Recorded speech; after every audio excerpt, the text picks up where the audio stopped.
Hello, my name is John Anderson, and I'm the president of the U.S. National Academy of Engineering. With my fellow Academy presidents, Sir Jim MacDonald from the United Kingdom, Catherine Woodthrope from Australia, and Catherine Karakasanis from Canada, I thank you for agreeing to be part of this Ideas Forum on the design and delivery of large engineering projects. The United States has made historic and unprecedented investments in infrastructure, and it seems that the trends are similar with Canada, Australia, and the United Kingdom. As democracies and leaders of engineering, each of our countries has its distinctions, but also differences. This also applies to how we scope and shape large multi-scale, multi-stakeholder projects that we build for our societies. This first of its kind forum is ready to tackle some collective problems and case experiences in engineering, from aerospace to construction and public utilities to public service. From the leaders gathered for this forum, we'll learn where engineering approaches are impeded by forces including cost and schedule overruns, scope creep, policy hurdles, and availability of skilled workforce. How we can better engage with these problems. I'm glad that today's forum will be making a conscious and compelling effort to elucidate not just problems, but also possibilities for what we can do better in how we can train our workforce, educate our students, and inform policymakers on the principles and nuances of engineering. I regret not being able to join you for this forum, but I wish you the very best of discussions. Thank you and good wishes from Washington.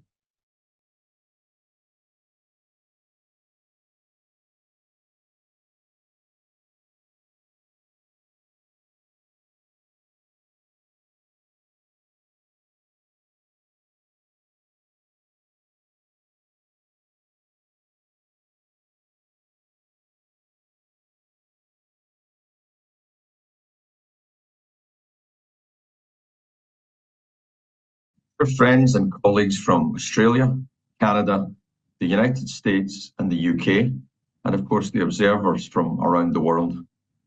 In order for us to reach our net zero targets and protect our planet for future generations, each of our countries will need to successfully deliver many large-scale, complex engineering projects in the coming decades.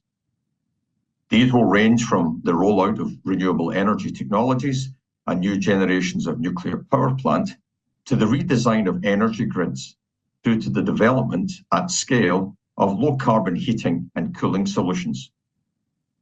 The engineering profession will be vital in ensuring that these difficult goals are met. But despite the critical importance of these endeavours to our environmental and economic future, we still don't talk enough about the effective design and delivery of mega projects. How can we build our understanding of what works and what doesn't, learning from our failures as well as our successes? How can we ensure that engineers work with others to address the social, political, cultural, and budgetary factors that underpin effective projects with the same confidence that they solve technical problems? And how can we inject world-class project management practices and tools into the education and formation of the next generation of engineers? I'm delighted that my Academy is taking part in this vitally important event, giving a platform for mega project doers and thinkers from across the English-speaking world to share insights and start to answer these questions. From Heathrow Terminal 5 to the Burj Khalifa, from New York Port to the Canadian Pipeline Network, our speakers over the next few days have been responsible for the design, delivery, maintenance, and management of some of the planet's most ambitious and important engineering projects. The challenge facing us might be immense, but nonetheless, we will stand the best chance of success if we face it together as a collaborative community. Thank you.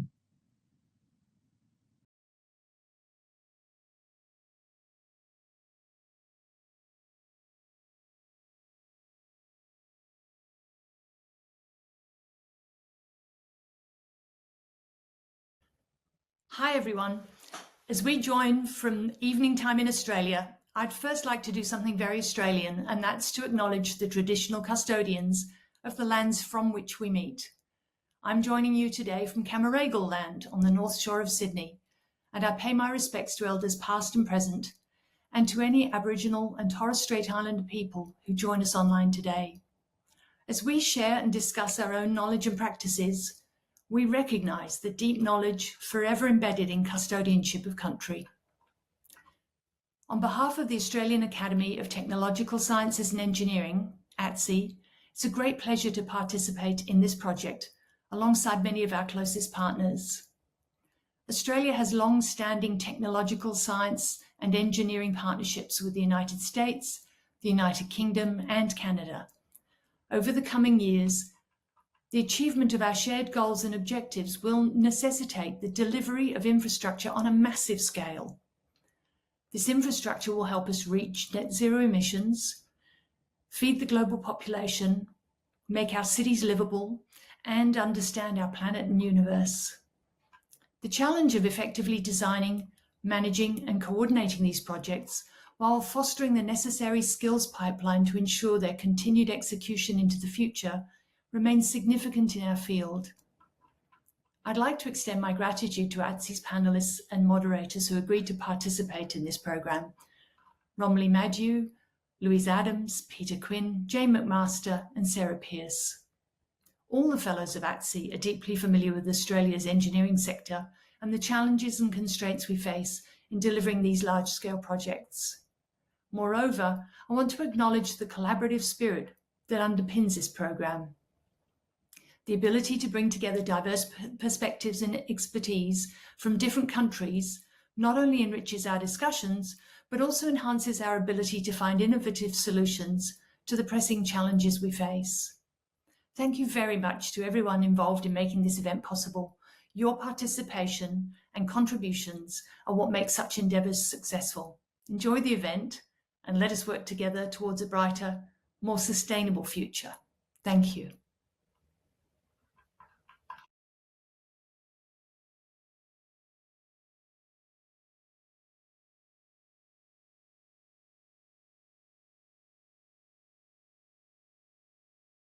Hello, my name is Catherine Carrick-Sanis, and I'm the president of the Canadian Academy of Engineering.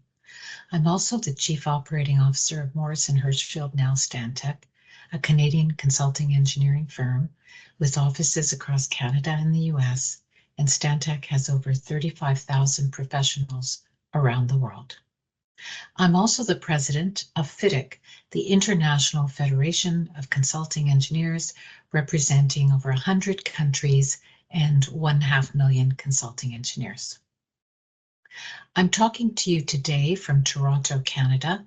Toronto is on the traditional territory of many nations, including the Mississauga of the Credit, the Anishinaabe, the Chippewa, the Haudenosaunee, and the Wendat peoples.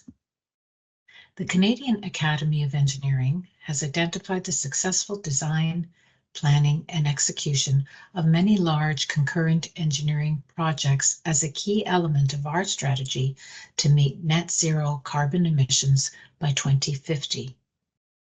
The question we ask ourselves as an engineering academy is how to ensure that we build the capacity to deliver the constituent parts of the global energy transition on time, on budget, and to specification.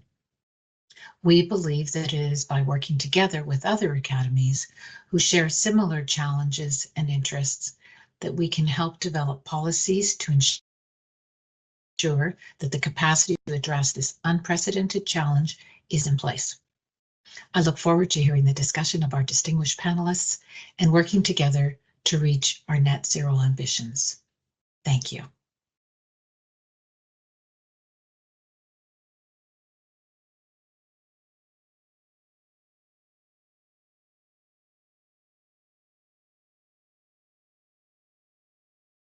Greetings from Washington, D.C. On behalf of the US, UK, Canadian, and Australian Academies of Engineering, I'm very pleased to welcome you all to this IDEAS Forum. My name is Guru Madhavan. I'm a Senior Director of Programs and Senior Scholar in Systems Engineering at NAE and Director of the Forum on Complex Unifiable Systems that is supporting this event. We all know of and are victims of delays common with infrastructure. The construction of ports, airports, hospitals, highways, stadiums, cargo logistics, and even tax and census infrastructure consume far more time and resources than anticipated. These mega projects, per one definition, $1 billion or more, are getting bigger and longer with seemingly no end in sight. Next slide, please. I'll share a quick story for my framing. Call it the tale of the four sublimes, which focuses on the enterprise level issues endemic in large project design and delivery. Next slide, please. Consider this example from the UK. The West Coast Main Line was first created in the 1830s. It's a busy 400-mile corridor between London and Glasgow, with links to Birmingham, Manchester, Liverpool, and Edinburgh, serving a mix of commuter and freight rails. A major maintenance and modernization project was initiated in 1998. The goal was to improve the tracks and tunnels, stations, signals, and spans. Next slide, please. Two British firms, Railtrack and Virgin Rail Group, worked on the essential upgrade to introduce new high-speed Pendolino tilting trains. However, lacking concrete goals and an implementation plan, the program quickly went off track. The costs exploded. The schedule was off kilter. The specialty engineering groups didn't talk to one another, derailing teamwork. In 2002, the final estimate soared from an anticipated 2.5 billion pounds to an absurd 14.5 billion pounds.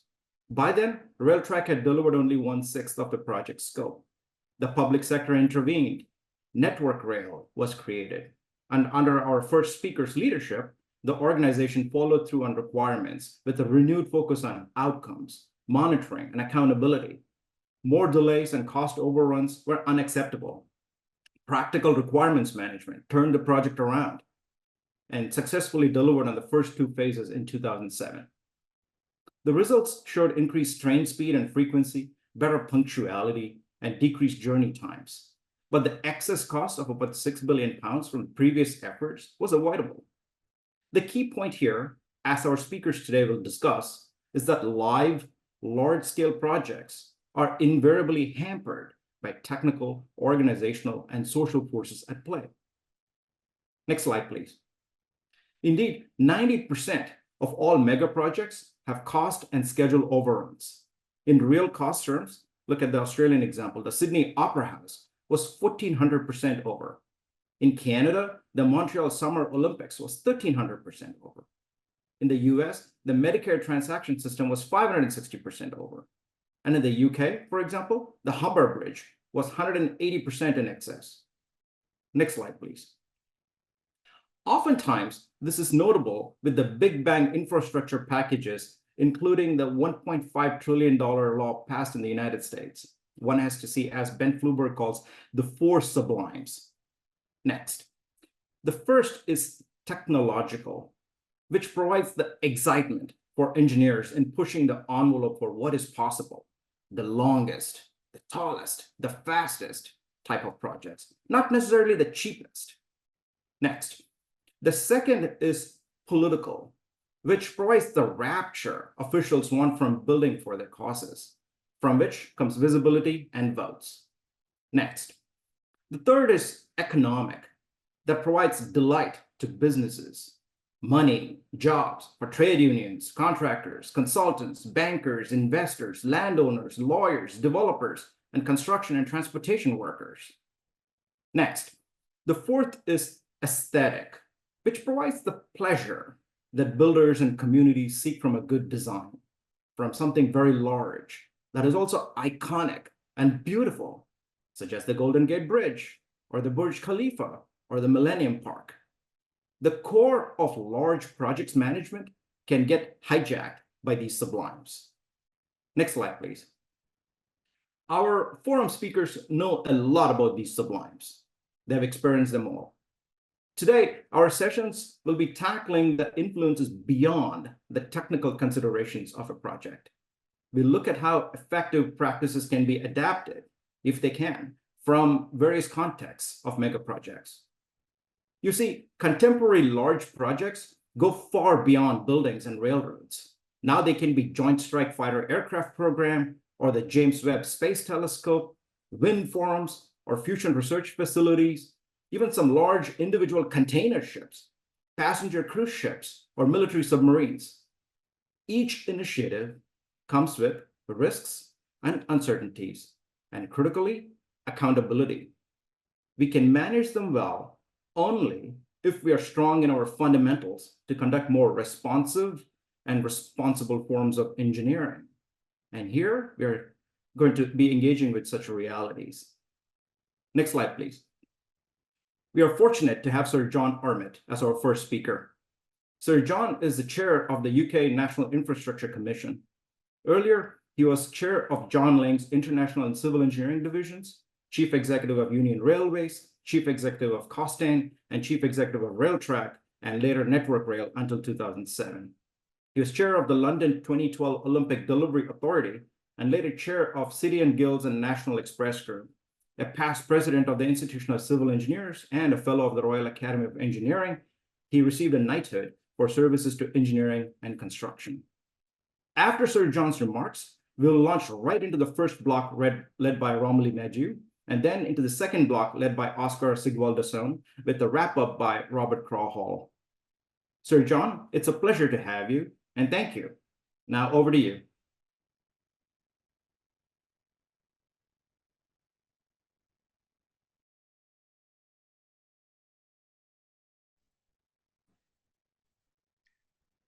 Good morning. Hope you can hear me. And can I say what a pleasure and a privilege it is to join this multinational group of engineers discussing the common problems that we face and have faced for a very long time. As has just been said, I've been a contractor, a client, and a transport operator. So I do know that delivering the right outcomes where everyone is a winner is not easy. It's no secret, as has just been mentioned, that across the world, mega projects have a poor reputation for being delivered to cost and time.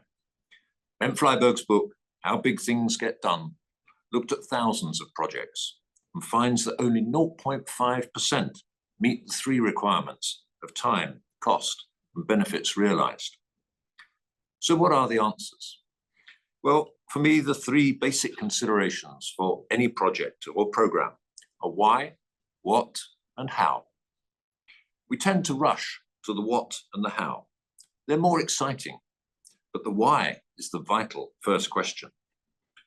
Flyberg has an expression for this: think slow, act fast.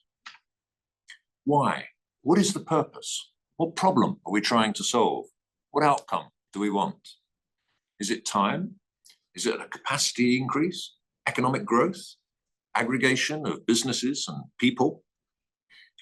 Public or private? We have to know if there are clear business or economic benefits. How do you estimate them? What is the basis of any models that you're using? Improved connectivity, time saved, more capacity, journeys possible, joining centres of economic activity, the movement of goods between centres, the complete transition of our energy networks and the provision and decarbonisation of our energy systems. Transport can, for example, support improvements to productivity and economic growth in two ways: enabling the efficient movement of goods and services to support trade, and enabling the expansion of cities and labour markets, and enabling specialisation and dense clusters of economic activity, which in turn can attract private investment and create jobs. Rail, highways, ports, airports can all support these outcomes. Now, the cost-benefit ratios will always be stronger in less developed economies. The more mature the economy, the harder the added value of further infrastructure can become. And sometimes these assessments can be difficult. Journey time minutes saved multiplied by the cost of time to the consumer is relatively easy, but now is being challenged by Wi-Fi accessibility on transport, which can mean that the lost working time is less relevant, whilst broader economic benefits and social benefits can be much more difficult to value and open always to challenge. There can, of course, be an argument for political vision overriding the complex models, and generally you will never take the politics out of infrastructure.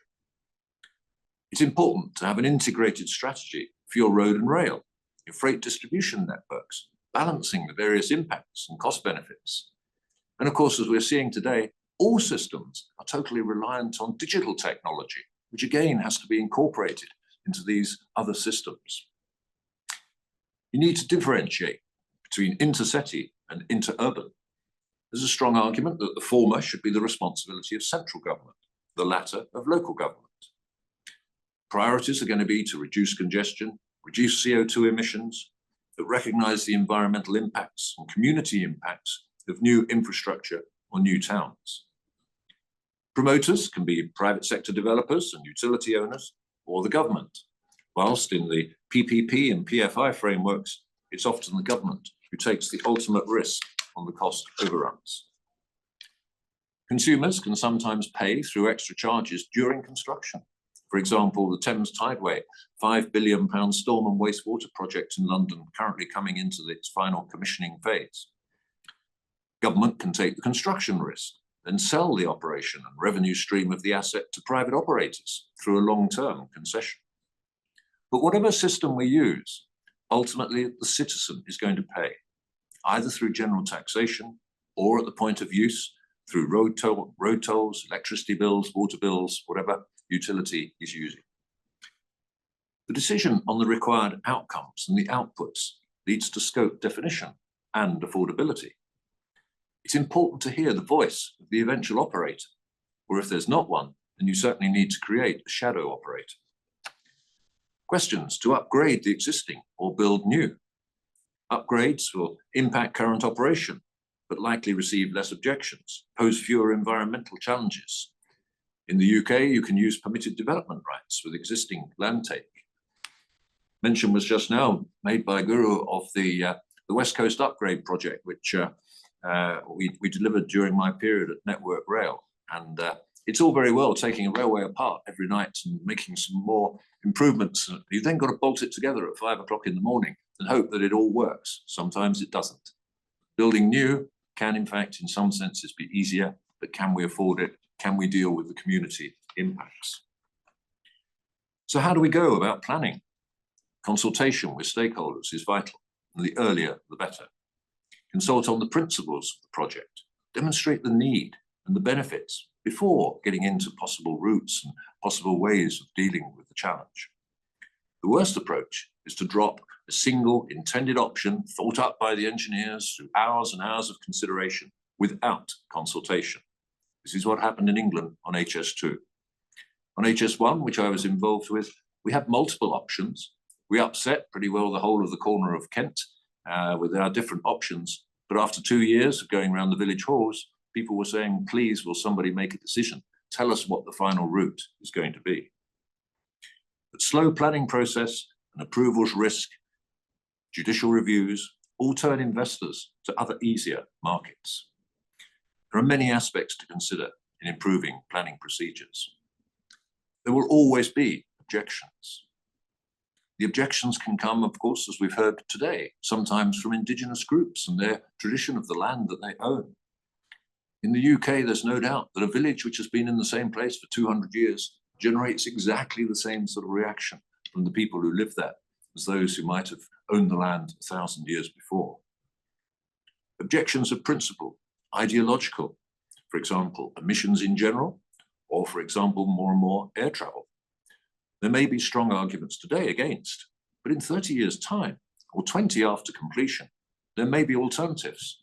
For example, those planes will be flying with potentially batteries or hydrogen or sustained aviation fuel. There are different choices, but all have the potential to reduce CO2 compared to traditional aviation fuel by as much as 80%.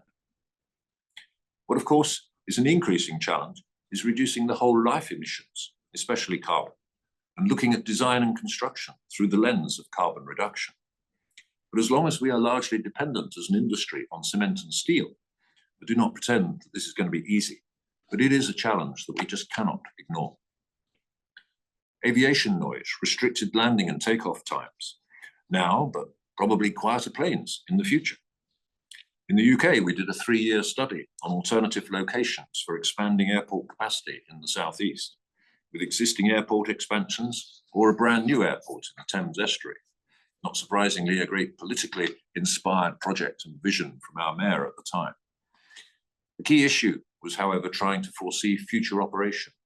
Would it continue to be one based on large hubs, as many airports are today, or would point-to-point become more popular?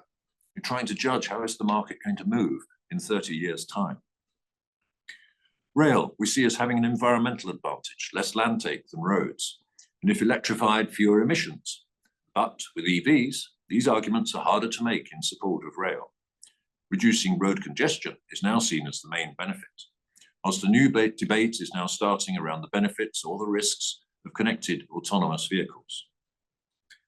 Biodiversity impacts, climate change, the need for environmental assessments, the need to avoid repeat analysis and consultancy fees. There's a need to build a database of what has been acceptable, what do we know works in other schemes, rather than start all over again for the next scheme, spending millions and millions more on environmental assessments. Of vital importance, almost the most critical importance, is continuity of political will. There is no infrastructure without politics. You have to build a cross-party consensus, and it's not easy. It can be the biggest risk, as we've recently seen in the UK with the cancellation of the second phase of High Speed 2. Planning approvals require clear, consistent government policy for each sector, recognising the need for and defining the critical infrastructure and a general disposition to approve. But still, the electorate's strength of opinion will influence politicians and governments. As I've mentioned, alongside transport, the other area of enormous investment is going to be energy. Decarbonisation and net zero will drive new electricity generation technologies, combined with carbon capture storage. But the old problem of connecting generation to user will raise significant planning challenges against the new transmission lines. And we're already seeing that, particularly in the UK and elsewhere in Europe. Key question: how do we achieve a long-term 20-25-year strategy in a democracy which has regular 4 to 5 yearly elections? How can we build consensus with open and honest information and debate in which the cost of not acting is set alongside the cost of action and improve security of service and resilience to climate change? The role of professional bodies will be vital in this. They must be willing to challenge government. In the UK, the Institution of Civil Engineers State of the Nation report each year. And the NIC, which is an independent agency of government, we're required to advise government every 5 years on the needs of the next 25 to 30 years. Speaking of long-term strategies, an important factor in project costs will be the ability of supply chains to see a steady stream of work ahead. Long-term programs, whether public or private sector, will lead to efficiencies and reduced costs, and the ability to invest in equipment, training and skills. Stop-start programs can only lead to additional cost and delay. I therefore contend that the client is the ultimate influencer on projects. He must know what he values. Is it time, construction cost, or whole life costs, or business, social, economic benefits? The first two, time and construction cost, are probably easier to forecast, the others less so. And it's certainly very difficult to have them all on an equal basis. The ways in which projects are set up and specified by infrastructure clients plays a central role. High-performing, experienced clients have a clear view of the value they seek to capture from a project, based on a whole life perspective of the asset. They set a limit on what they're prepared to pay, and they know how soon it must be delivered to maximize value. Critically, the high-performing client will iterate between realistic assessments of quality, scope, cost, and schedule until compromises are reached, and only then set the final level of specification. Designers must listen and understand the client's needs. A few years ago, the Royal Academy of Engineering argued, for example, that on buildings, they should be designed from the inside. Understand the client's operations, their special needs, their environmental needs, and then lastly apply the architectural wrap. Don't start with an iconic shape. which is then a struggle to make work in operation or to fit the budget. An intelligent client will propose a contractual arrangement with its suppliers that is based on a deep understanding of the supplier's business model and capabilities. In addition to the client's needs, incentivizing efficient delivery and working collaboratively to address unforeseen challenges will be important. I've been both a contractor and a client. As a contractor, you respond to the client. The guy who pays calls the tune. The client sets the culture, the tone of a project from the earliest engagement. I'm convinced that the trust and collaboration are vital. With those two characteristics, the chances of success will be much higher. In the UK, the Construction Clients Group has developed an initiative known as Project 13, which focuses on collaboration, what is called an enterprise approach, where all the parties come together as though they're part of a single company, seeking the optimum solutions to achieve the required outcome. Let me give an example of a project which everyone did agree was successful. It is the London 2012 Olympic and Paralympic Games. The client was the IOC, who, together with the 26 individual sports bodies, knew from many Olympic Games experience exactly what was required in physical terms for each sport, the spectator requirements and the number of athletes and officials who would need to be accommodated, and how all those facilities would need to be operated. There was a fixed date by which everything had to be ready. There was a political consensus that hosting the Games was worthwhile, not only for the sport itself, but also because it enabled the regeneration of a very run-down area in the east of London. Although the early budget was £3 billion, and that was very optimistic. By the time construction started, we had a realistic budget of £8 billion, but it did include a 30% contingency, of which we spent 50%. For each facility, we asked ourselves, is there an existing facility we can use? Will a temporary facility be enough? Or should there be a new permanent facility which will have a long-term legacy use after the Games? When it came to the commercial and contractual arrangements, we largely used target price, design and build, with rewards for on-time delivery, most of the cost risk borne by us, the client, but any savings shared 50-50 with designers and contractors. Let's get all that brain power working on how can we reduce cost and reduce time, not applied to how can I make another claim. Final accounts were all settled in a few months after completion. The operating organisation of the Games closed down just 6 months after the Games, and we, the delivery client, closed down 2 years after the Games. The governance of a project is critical. Have clear levels of responsibility and accountability from the outset. Too often we hear of projects where suddenly forecast costs and completion dates are drastically revived halfway or even 3/4 of the way through the programme. Again, we need openness and collaboration, a no surprise doctrine. We're willing to talk regularly to the media about where progress you've made and how you're getting on, what the challenges are going to be for the next 6 months or the next year. And a willingness to have an independent deep dive into suspect areas of the project at short notice. We cannot have a climate of fear where people are reluctant to flag up their concerns, whether it's a supplier down the chain or whether it's a senior engineer. They have to have the courage and the ability and a culture which encourages openness and collaboration.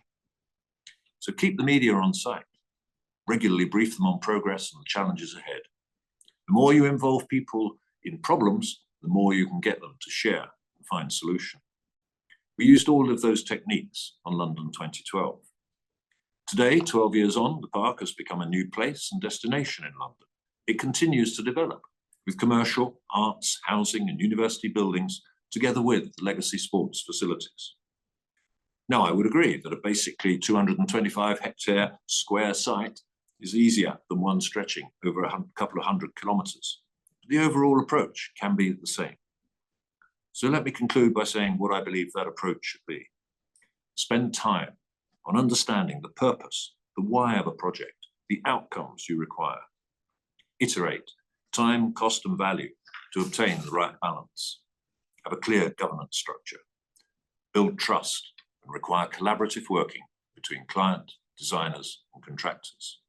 And make sure that all the stakeholders have been properly consulted. And finally, recognise there is no infrastructure without politics. Thank you.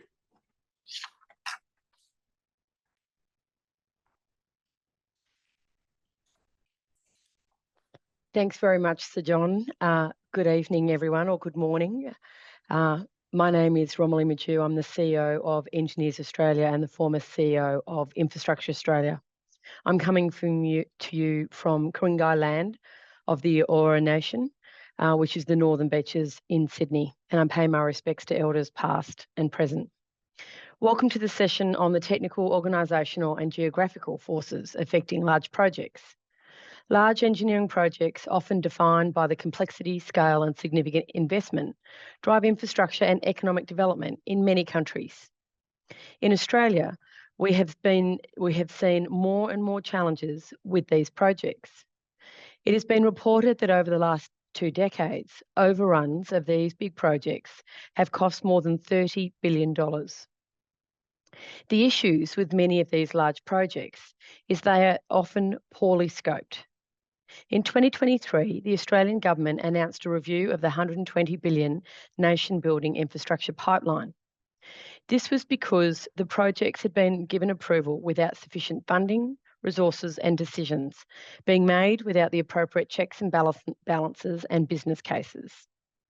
Without business cases, projects can lack public benefit analysis and contribute to a congested pipeline, further resulting in delays and cost overruns. Without proper assessments and reviews, projects can face complexities which are only unearthed during construction. We have seen the Australian government start to smooth out the pipeline, which has had a positive flow on. On to our panel. Our panel will take a comparative look over the past few decades. Each of our panellists will speak and present, and they'll address the theme on the technical, organisational and geographical forces affecting large projects. Following the panellists' speeches, we will then move to Q&A. Our first presenter is Brenda Kenny. She's the Vice Chair of the Emissions Reductions Alberta, Canada. Brenda is also on the Member Council for Sustainable Development Technology Canada and co-chairs the Nature Canada initiative Women for Nature. Her career has included executive roles at the National Energy Board and as CEO of the Canadian Energy Pipeline Association. She has extensive experience in energy and environment regulation and policy, sustainability, CSR, and innovation. Welcome, Brenda.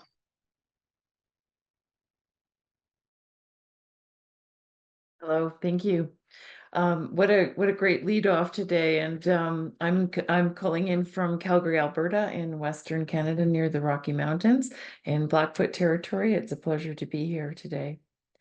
I just wanted to begin with a bit more of a tilt towards the social view on this. Obviously, as engineers, our job is to solve problems and get things done. But I think what's really important and often missing is the first and foremost understanding of overall context. We have today in Canada a situation where we'll need to put in place over $2 trillion worth of infrastructure and related efforts to meet our 2050 goal of net zero. In addition, we're going to need to, in the very short term, to retrain over 100,000 workers and gain another 200,000 just by 2030 in order to begin this important work. However, we're entering this phase with a very polarized situation. Obviously, we look at the context as one of ensuring economic balance and progress. And with that, we count on that long-term commitment to net zero 2050, which I think is a very valid and critically important role. We often get a bit nostalgic on how easy some projects seemed in the past, particularly if we go back to the post-Second World War period. And I don't want to retrench old history, but we know that when there's a singular view, such as rebuilding countries, it's very easy to move forward with consensus and with political context being secure. We've faced in our own lifetimes, those of us on this call, a drastic shift in how we understand the human role in our global environment. Many of us will recall back in 1972 when we first saw that incredible image taken as basically a tourist shot from the Apollo 17 mission, as one of the astronauts looked back toward the Earth, and we became aware for the first time of the image of our planet floating in this very hostile space. That was on the heels of an awakening of the understanding and the complexity and challenge of going headlong into progress without attention to appropriate regulation. So today we have clarification of the need for action on climate change, but we also have deep polarization in our political systems. The situation is shifting rapidly, and you've probably heard the term polycrisis. We're not dealing with just one context here. We're dealing with an aging workforce, huge labor challenges, mounting debt amongst most of our countries, increased income inequality, which creates a very different political context in terms of fairness and who's winning and who's losing. And then naturally, of course, technological advances. And as engineers, we're involved with those and acquainted with them. But the significance of the shift and the pace of the change is something that I think very few of us can really wrap our heads around. So one of the challenges in context, and there is certainly a critical nod to the politics of this, is we're really good at trying to dissect problems and reduce them to solvable parts. But in a polycrisis, we will never find certainty. It is always changing and rapidly and in unexpected ways. It's the collision of these changing forces that ultimately makes planning so difficult, and in fact, I would say almost impossible. So by recognizing, if we can, that this is fundamentally a systems problem in which engineering actions are participating to find solutions, I can't stress enough, as our opening speaker expressed so well, we need to embrace adaptive and collaborative measures to ensure that our aspirations and our delivery is effective. Cross-party consensus is crucial, and I'll have a few comments on that in a moment, but there is no point in counting on a current government's assurance that they're going to invest heavily, for example, in future actions on climate change, because that can change in a heartbeat, as we all know. Governments are not well set up generally for dealing with a systems problem. In most of our countries, ministries are siloed. Those accountabilities run up the chain. I've led a number of government agencies around innovation, for example, and it's very difficult because you'll have one agency looking for environmental solutions, another looking for energy, another looking for venture capital attraction. Sometimes they mesh together, but sometimes, particularly where there are political interests, it can get very fractured and very challenging. Actually, even just getting ministers in the same room to recognize that together they are accountable for ESG or EEE outcomes can be almost revolutionary, which is shocking. But we need to continue to work at that and recognize that many of our engineering compatriots are not at all well versed in government relations and the importance of understanding how governments think. I think this is absolutely crucial. Anything we can do within our organizations, not to blame or point fingers or question the validity of government and how they think, but to recognize we need to learn that. I would also say within projects, in my experience, part of the problem is that there's also siloed. They're not thinking as a system. Very often, those looking at development and design are not really considering what it would be like 20 years later to be operating, or even eventually for retirement. And I've had situations where an excellent pipeline integrity engineer, for example, brought in to help us assess future tech needs for environmental protection, really couldn't understand why he was in the room until finally he realized in a shock that everything he did about pipeline integrity was in fact protecting the environment. That kind of systems view is something we really need to inculcate in our engineering profession. And I think that starts right back into schools of engineering, but certainly within our organizations. And keep in mind that when we're learning about the perspectives of external stakeholders, they are ultimately the ones most greatly affected.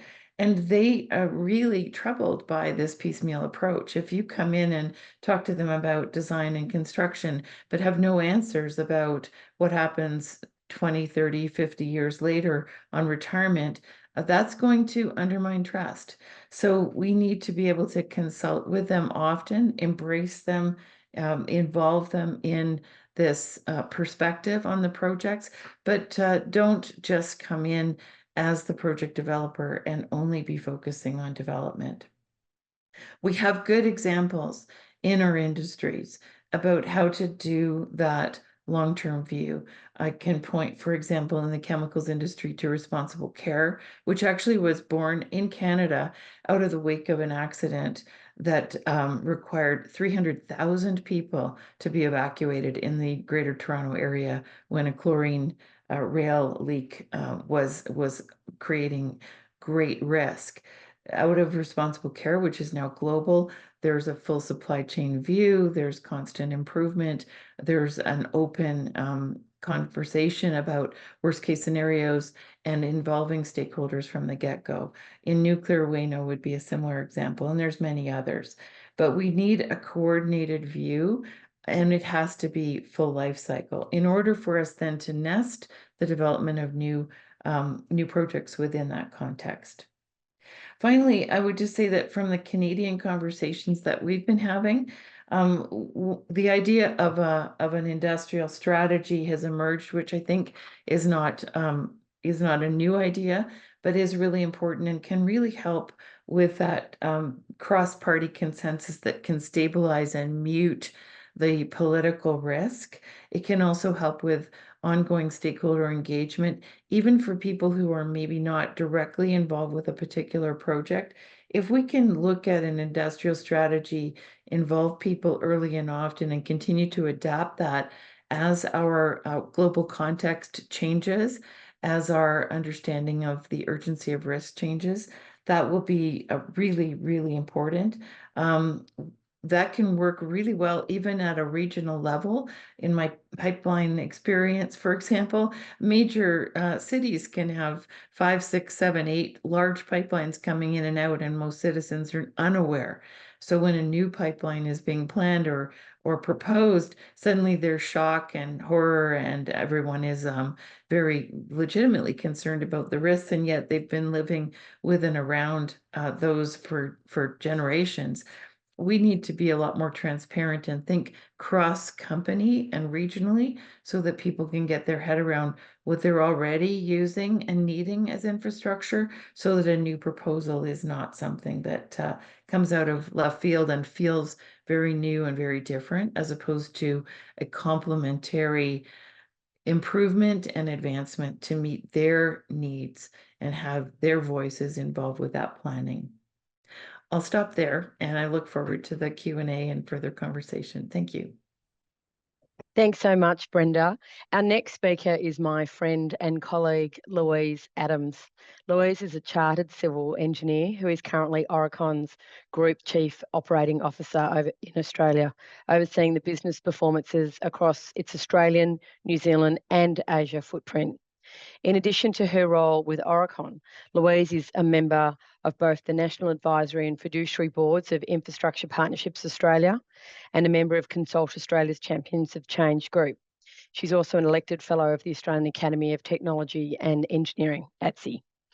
She's also a member of the prestigious Chief Executive Women, which I am with her, and was recently appointed by the federal government as the business champion to Vietnam to support Australia's Southeast Asia economic strategy to 2040. Over to you, Louise. Thanks, Rom. It's a pleasure to be here, and hello to everyone wherever you may be listening in from. I'm joining you here today from Melbourne in Victoria, from the traditional lands of the Boonwurrung peoples of the Kulin Nation. So in reflecting on the topic, I thought I'd talk to some of the experiences I've seen play out here in Australia, in the Australian market, through Oricon's role as an infrastructure advisor and designer involved in many mega projects in recent years.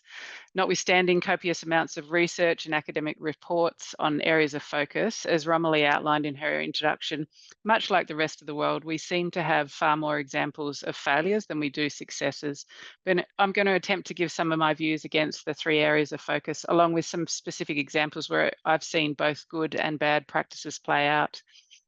It's fair to say that here in Australia over the past decade, like most places, we've seen a significant increase in the size of infrastructure projects being undertaken. From the previously unthinkable billion-dollar ceiling, we now regularly see projects into the billions, if not tens of billions of dollars coming to market.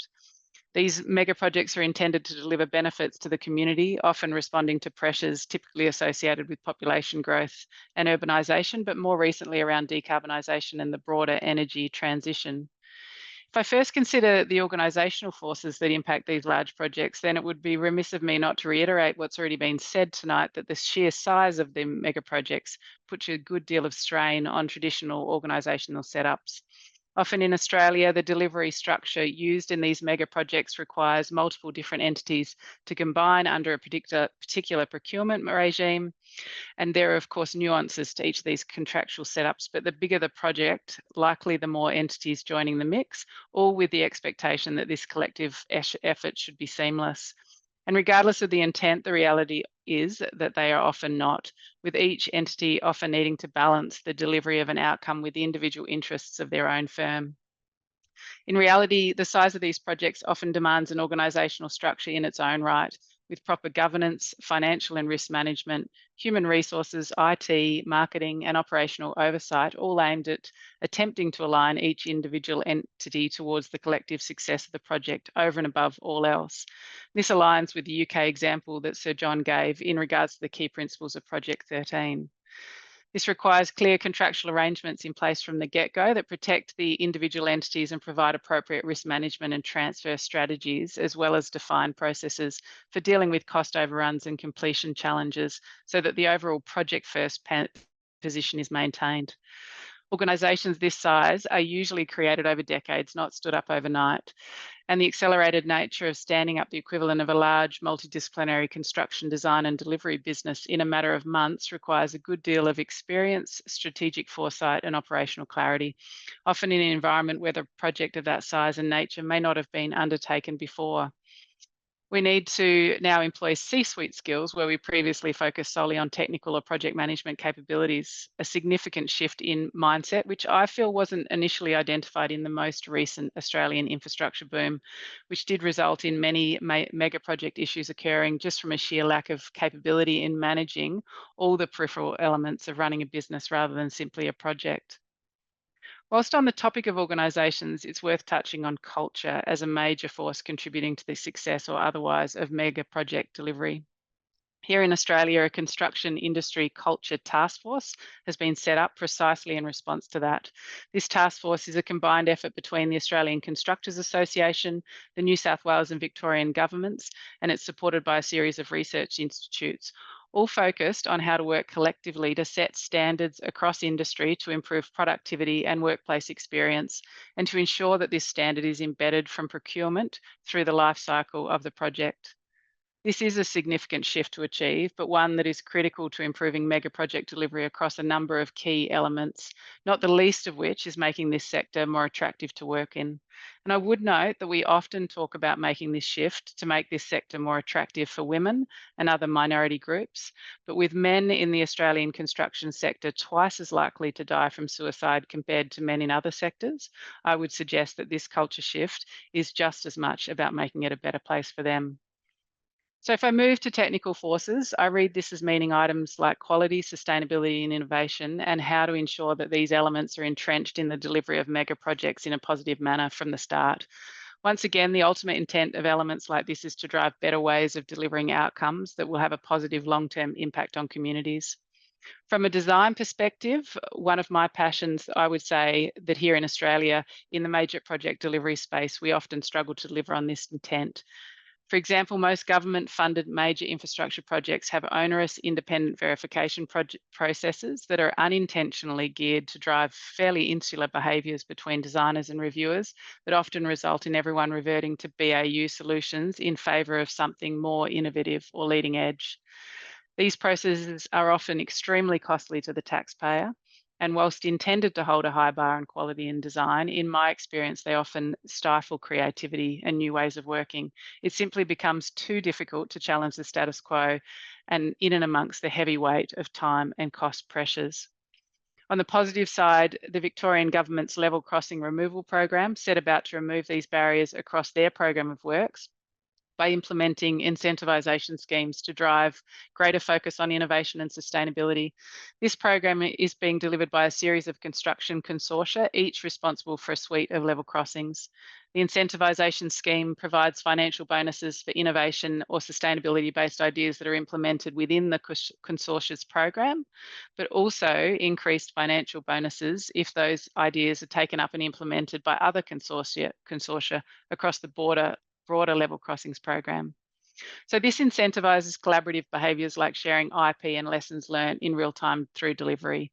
The success of this program is delivering improved community outcomes has been demonstrated repeatedly in stakeholder feedback, but is notable mostly in key achievements such as the attainment of the highest sustainability rating from both the Infrastructure Sustainability Council and the Green Building Council of Australia. And I understand it's the first transport infrastructure project to do so in the country. On the final point of geographical forces impacting the delivery of mega project outcomes, within Australia, this tends to play out in three key ways. The first being workforce supply constraints, the second being material supply chain constraints, and the third being long-term capacity building. In terms of workforce, we often see movements within Australia and even between Australia and New Zealand that ebb and flow in line with market strength.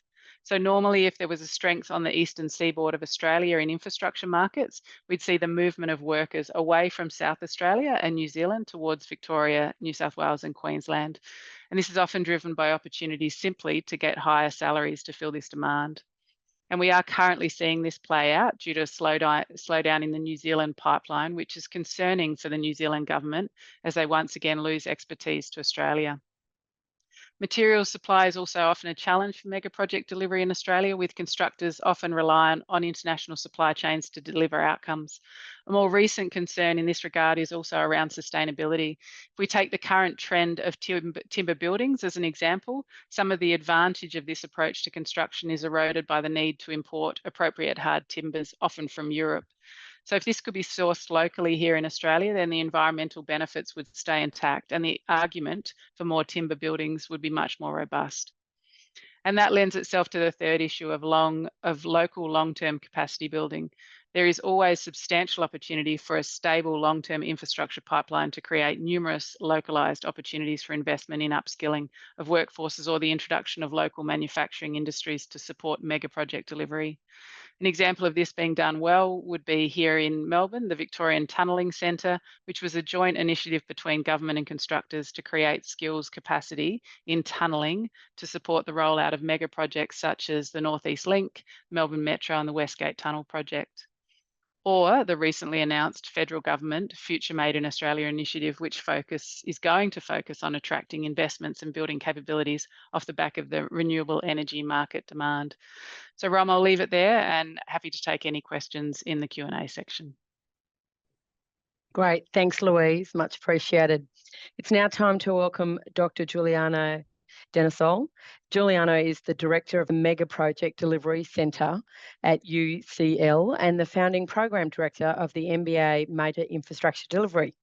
Before joining UCL, Juliano has worked as a supply chain management consultant at High Speed 2, the largest infrastructure project in Europe, and advisor to the European Commission on public procurement policies. Juliano will focus his presentation on organisational dimension building upon research conducted at UCL's Mega Project Delivery Centre. Over to you.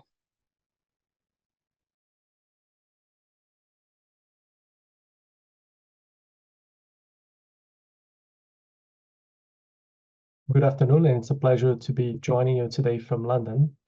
I'll focus my presentation on organizational design forces. Next slide, please.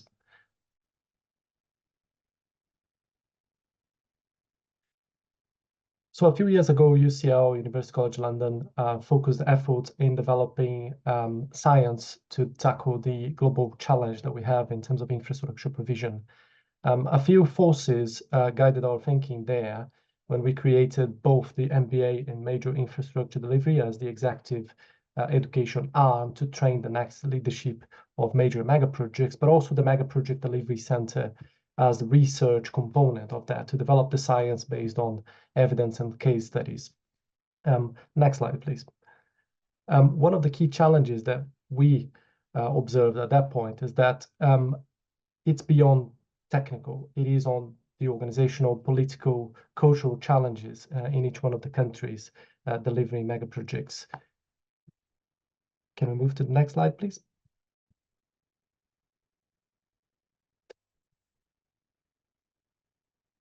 Previous one.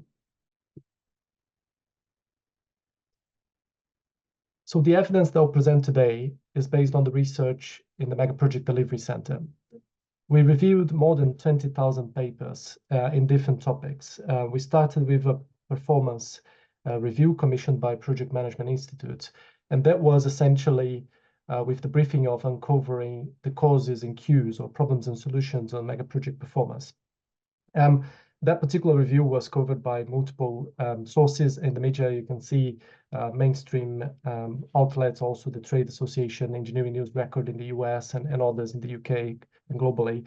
And what we found is that the current narrative on cost and optimism bias and strategic misrepresentation is important, but we need to be able to decompose mega projects in pockets of performance or different areas and understand with data what good looks like in each one of those components and how do we potentially move forward in those areas.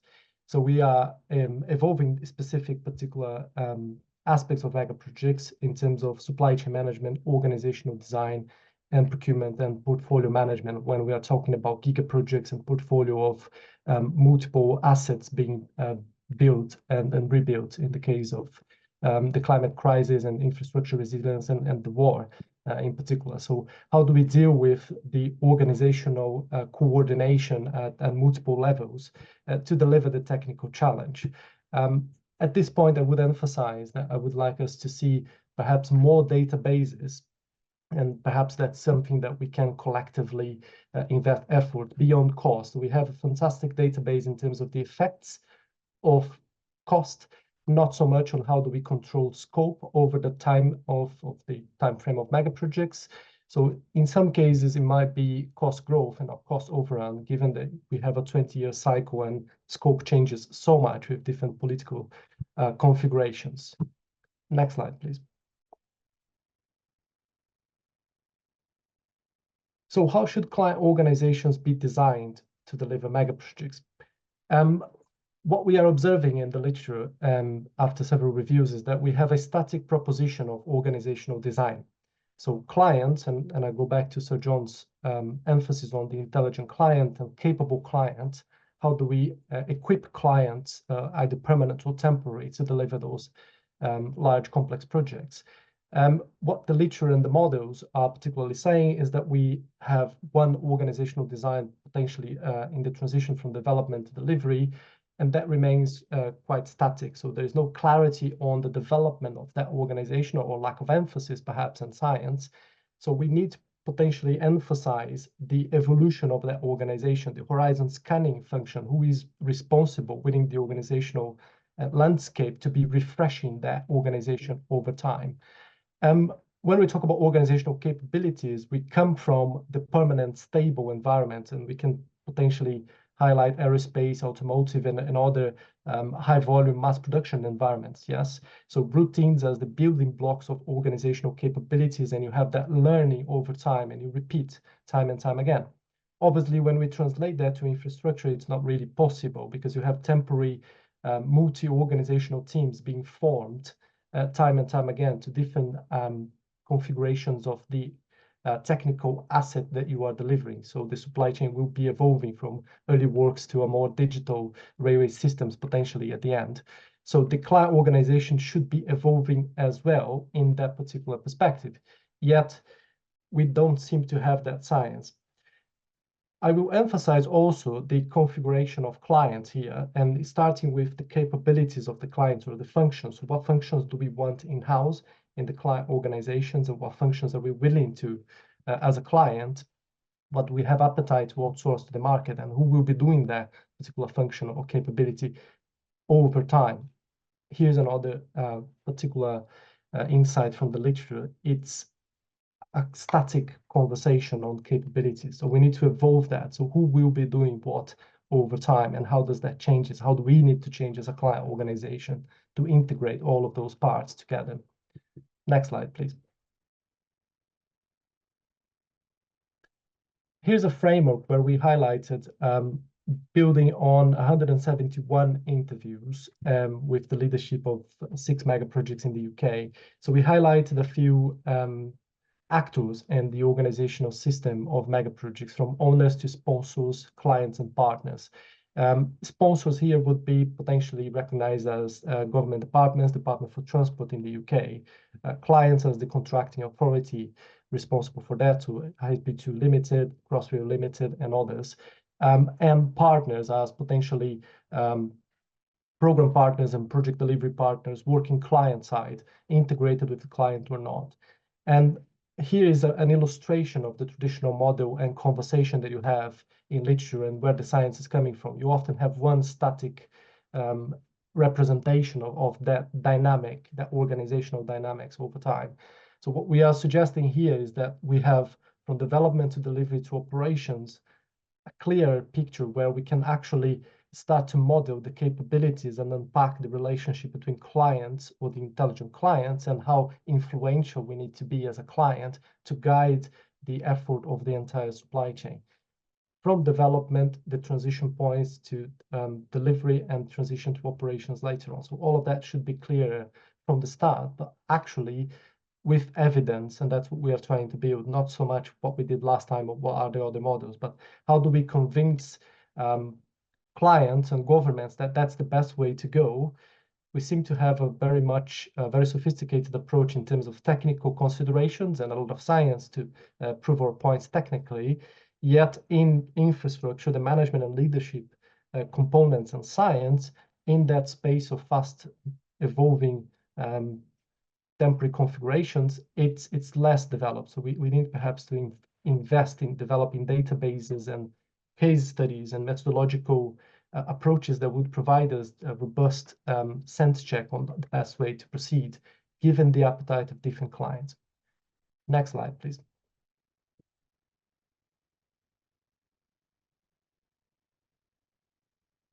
This is another study that we developed with a program management organization, and that program management firm involved in a series of mega projects globally, that there were different considerations and different sectors in terms of this relationship with the client.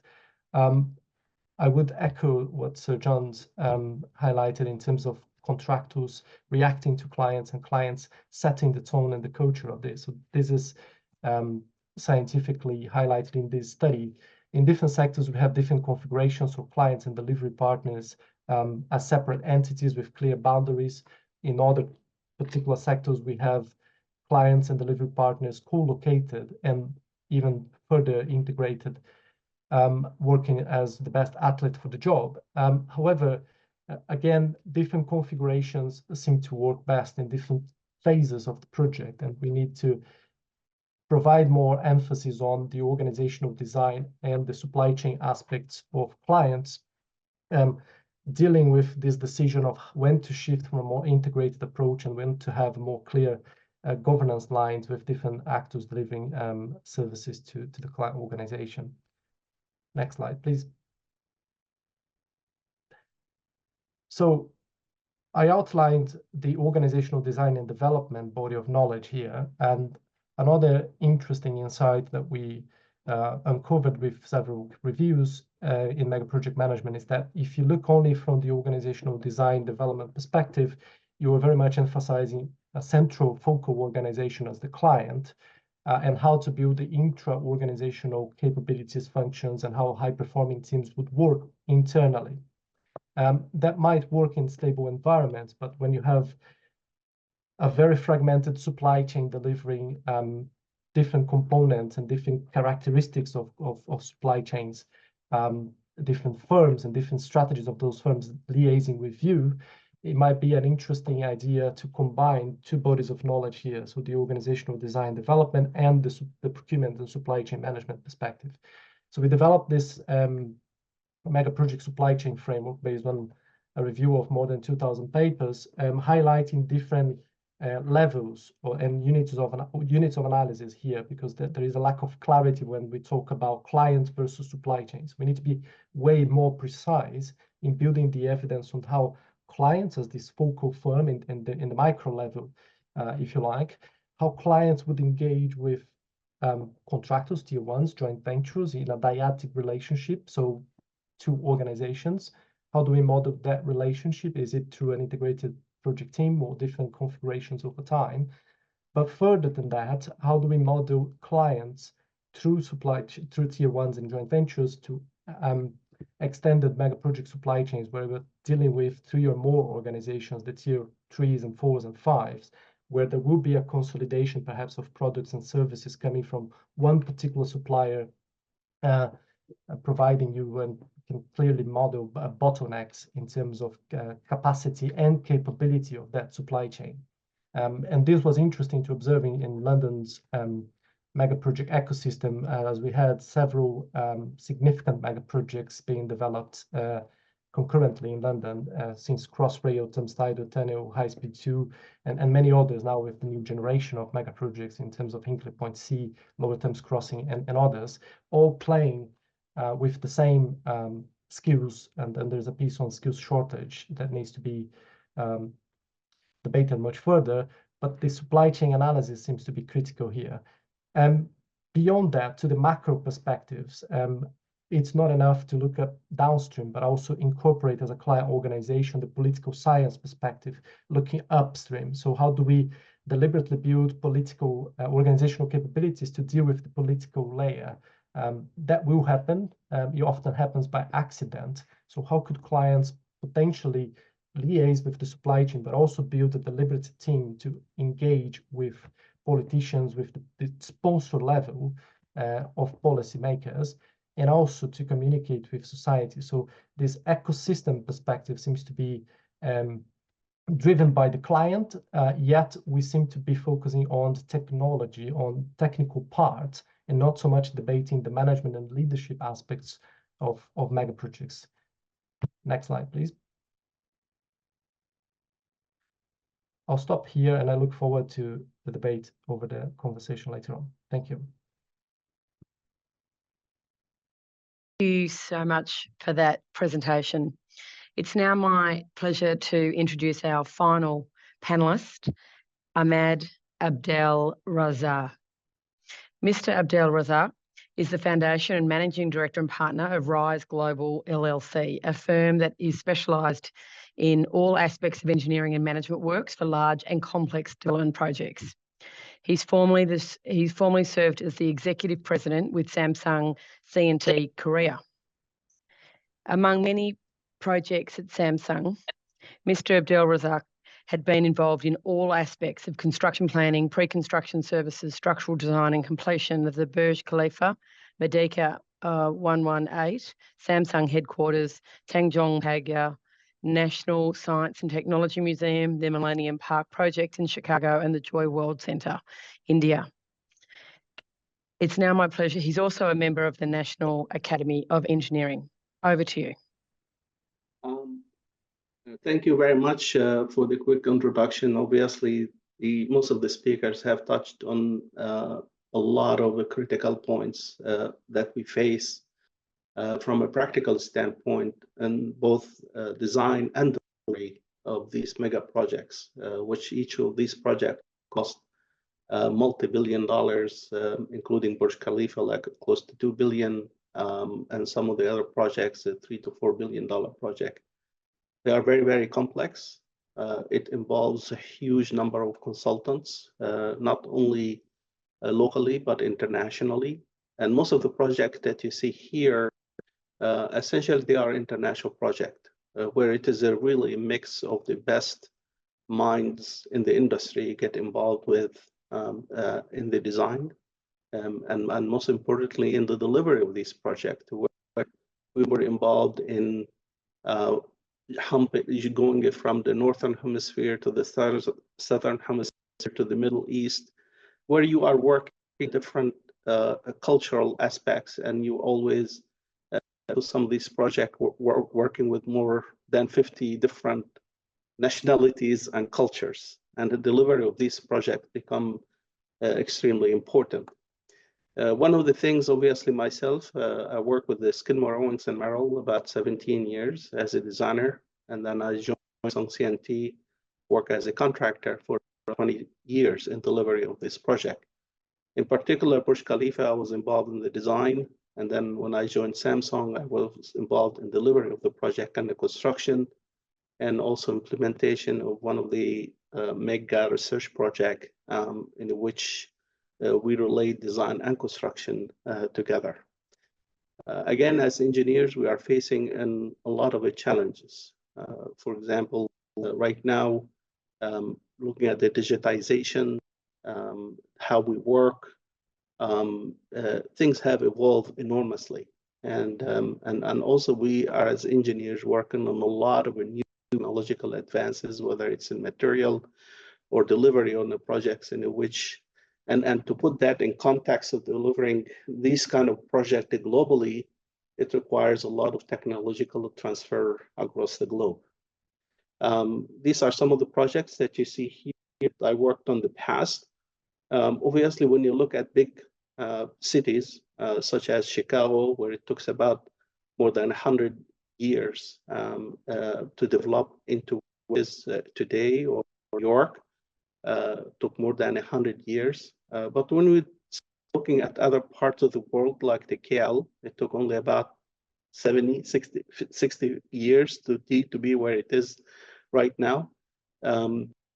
Same thing in Hong Kong and Singapore. At the same time, we have seen a huge amount of development using some of the latest technologies and infrastructure, and also sustainability consideration in developing the country in the last 20 years. Same thing now, from Chicago to New York to Shanghai, for example, and where the Chinese developed more than 10 cities that has more than 10 to 20 million people in less than 20 years, which you think about the infrastructure and delivery of this project that is already set by government, it's amazing. Same thing in Korea, right now still, and then if you look at Dubai, when we started the Burj Khalifa project, that was the vision of Dubai. There was nothing there. Essentially, that what you see here is an empty piece of land in 2003. And this, it came at the age of digitization, modernization, BIM technologies, and a lot of new technologies that is available in the market, where the architect and designers start doing things that we couldn't have imagined in the past. And today, in the 20 years, what you see went from a desert into full-bloom city with the complete infrastructure and functionality, as you can see here. And these projects, for example, in Burj Khalifa, as mentioned several times during the presentation, what made it very possible to start the construction and delivery at a very short period of time is essentially the mindset of the client, where at the very beginning, the clients made it, it's a collaborative approach. There is no room for egos.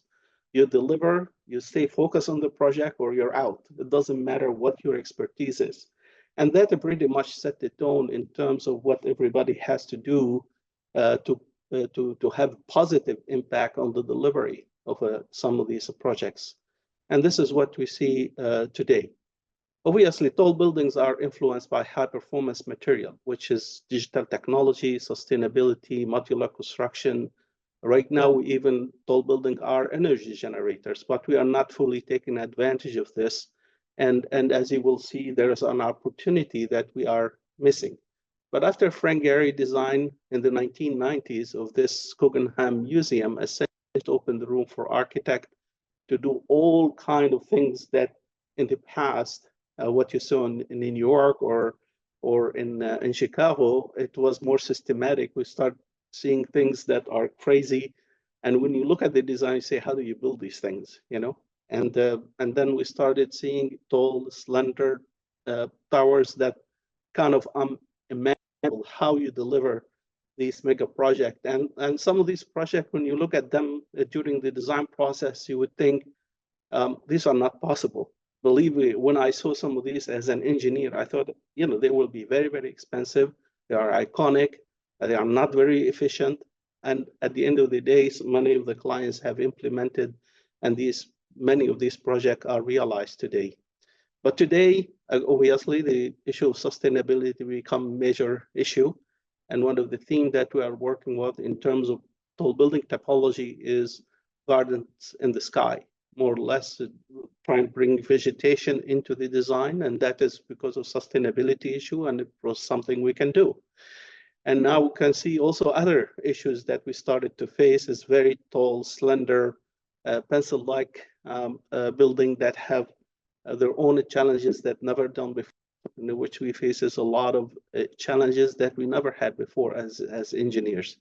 They're very tall, very slender, very iconic, very expensive. And sometimes when we exceed the limit where we go, we start running into a problem what we never anticipated in terms of building behavior, functionality, and that could lead to a lot of problems with the customers at the end of the day, between the architectural vision, the delivery, with the present design technologies. And when we deliver and we start to measure what we estimated versus what we delivered, they're sometimes completely different. Today, what we're facing is a new topology. For example, in New York, in Saudi Arabia, we have this line, which is a 170 kilometer long, in which we are anticipating to invite about 109 million people to occupy this land into a single line, in which we're trying to have the infrastructure going from the Aqaba straight all the way to Tabuk, and it requires a huge amount of planning. And this project, believe it, when you think about it, initially we think it's not possible, but right now the project is under construction. It's still very controversial for many reasons.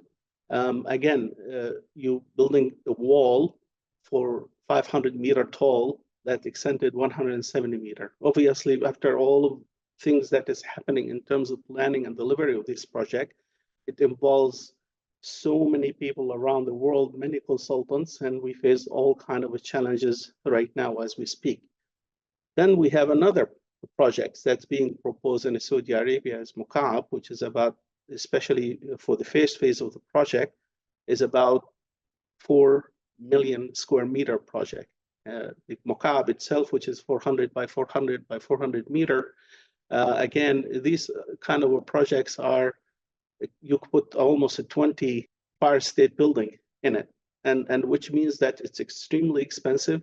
As we speak now, there's more than 2,000 people involved in the design concept in order to deliver these massive project, and the coordination and how we manage this project and delivery of this project by 2030 become very critical. And this is where it comes down, what kind of model do you use? Do you use the client and a CM with traditional approach and a designer, or do you divide these buildings into different components as a still CM under the, or we divide each component with different CM, because these require a huge amount of resources.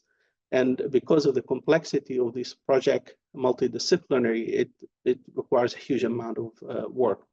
The other thing that I will focus on is in terms when it comes down to these type of projects, you need somebody as a general contractor working as a managing contractor rather than as a contractor with a traditional approach in which they lead the entire construction process for a fee rather than which this is one of the approaches that we looked at, in which the delivery of this project become more streamlined. It's related to the practical application, and also trying to create a different approach in which the contractor has the incentive to build for a fee rather than into a lump sum or other kind of contract, in which makes the controversy between the client and the contractor be less restrictive. And based on all of these models, we see some of these projects, that moving with a managing contractor,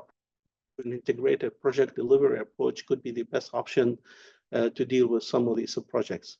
But we also face with the sustainability when designing these projects. These are some of the technologies that we have. Obviously, we have 30% almost in the transport. We have about 40% in the construction industry, and the rest is everything else. So practically, we started moving sustainability become a very important topic. As you can see here as an example, we cannot continue to sprawl out. We need to start, like, for example, in Burj Khalifa, if we look at the amount of space that is embedded in one building versus a whole infrastructure, and the infrastructure demand is definitely become a little bit more logical and more efficient. For example, Dubai Creek Tower, it was started an observation tower only. However, with these kind of projects, we have the opportunity to create other kind of systems, such as energy generated with crystal are energy generators. When they become very tall, we have an opportunity to use the solar chimney approach or renewable energy approach, or right now Assam, and using gravity-based design in order to use this building for storage of energy, and creating the potential energy as a source to generate electricity when needed as a storage facility. We're dealing with ultra high performance concrete, which is, again, it's from sustainability standpoint, it's high strength, high durability, but the codes and standards are not up to speed in terms of what we needed to do as a designer. For example, if we use this kind of material, it's somewhere in between steel and concrete, but the codes are not up to speed to adopt and accept some of these designs because they are beyond the present code and standards. So what the technology is doing versus what the building authorities are doing, and then what the designer can do, is kind of in a big dilemma at this moment, and it does require a huge amount of effort to do. Building industry, as we know, for the last 100 years, we're still doing the same thing we did 100 years ago, and which means that we need to move into more kind of paperless digitization, transfer of information from the designer hand all the way to the manufacturers, like is done in other industries. And this we are challenging into that kind of project, digital optimization, and that is topology optimization for building in terms of the least amount of material from sustainability standpoint, and to get the best performance of tall buildings. In Burj Khalifa in particular, I took to heart with Samsung to implement this structural health monitoring program, because since I was involved in the design, I wanted to understand how really the building behave in a real time. So we developed this mega structural monitoring program to assess the building behavior during construction as we build it. So we have more than 2,000 instrumentation in which we were able to relate what the building is doing during construction, and also we designed for. So pretty much we were able to get a great deal of assessment in terms of what the design assumption is versus what we delivered versus what the real building behavior when subjected to wind or earthquake, and also under its own gravity behavior. But also it gave that information was handed to the client in order to continue to understand the building behavior in terms of there is a major event, which for me, this is one of the most critical things that we have to do in a facility, because when you have a major events and major catastrophic event, we need to understand the behavior and the safety of some of these buildings in a real time. And that is something that I think it's important to start implementing. We have successfully implemented in Burj Khalifa, in which we have great deal of information related to that. We implemented a similar program in Merdeka 118, which is now the second tallest building in the world, in which we implemented a complete monitoring program that give us an assessment of the building in real time every 1/10 of a second, if you want, or every 10 minutes. But we, like in Burj Khalifa, for example, when we built this project, we needed 12,000 people, which to build this project, which is essentially today is not sustainable. We need to start looking at the more off-site construction rather than on-site construction. These projects are very massive, complex. There's limited workspace, and also you deal with all kind of issues related to the rescue, the fire emergency, and also the risk of using very heavy equipment on site that can be a little bit scary. So right now we are moving into completely different assets, which is yet a long way to go because we've been doing it in a smaller scale, but we need to move it into a bigger scale. And that's a modular construction. We're moving away from on-site construction to off-site construction. And that has been implemented successfully in many projects. And that pretty much the supply chain, as you can see, is all everything concentrated in the factory, just like you manufacture everything else. You ship things to the site and you build it, and requires a lot of less resources than we typically have, as you can see, whether it is steel modular construction factory, still assembly line. But we need to get into another level, which is essentially automation in the design process like we do in car manufacturing, as an example. This is one attempt that was done by a Chinese contractor, in which he pretty much have automated the entire design process by moving completely into a structural steel, in which they were able to deliver this building in a few days. Pretty much everything pre-assembled, shipped in containers, and pretty much lifted in position. Again, there's a huge amount of challenge that has to be adopted by the designer in order to implement some of these design in a real case projects. And again, when we start looking at earthquakes and some of the major disasters that you see, for example, the last earthquake that happened in Turkey, where we have a very large magnitude earthquake, where we have 60,000 deaths plus and a loss of 160 billion in damages. So as designers and engineers, we need to move away from some of these traditional approaches to look at the design that is a little bit more sustainable, in which we have less damage, less risk, and we have the technologies, but we are not able to implement it at this moment. As you can see from this slide, using more a different approach to design can be a little bit more efficient, more safe, and better than a conventional structural system, as you can see here. And with that, I end my presentation. Obviously, there are a lot of things to digest, but delivery of these projects, essentially, it's very critical to know which integrated project delivery for this project, in which you have a complete collaboration between the owner, the designer, the contractor, in an open and transparent manner is extremely important. And with that, I thank you. Thank you so much. I'm now going to hand over to Oscar for the next session, and I'd really like to thank our panelists for this session, Brenda, Louise, Juliano and Ahmed, for their discussion and presentation on the technical, organisational and geographical forces affecting large projects. And Oscar, I'll leave it to you to introduce yourself. Thank you very much.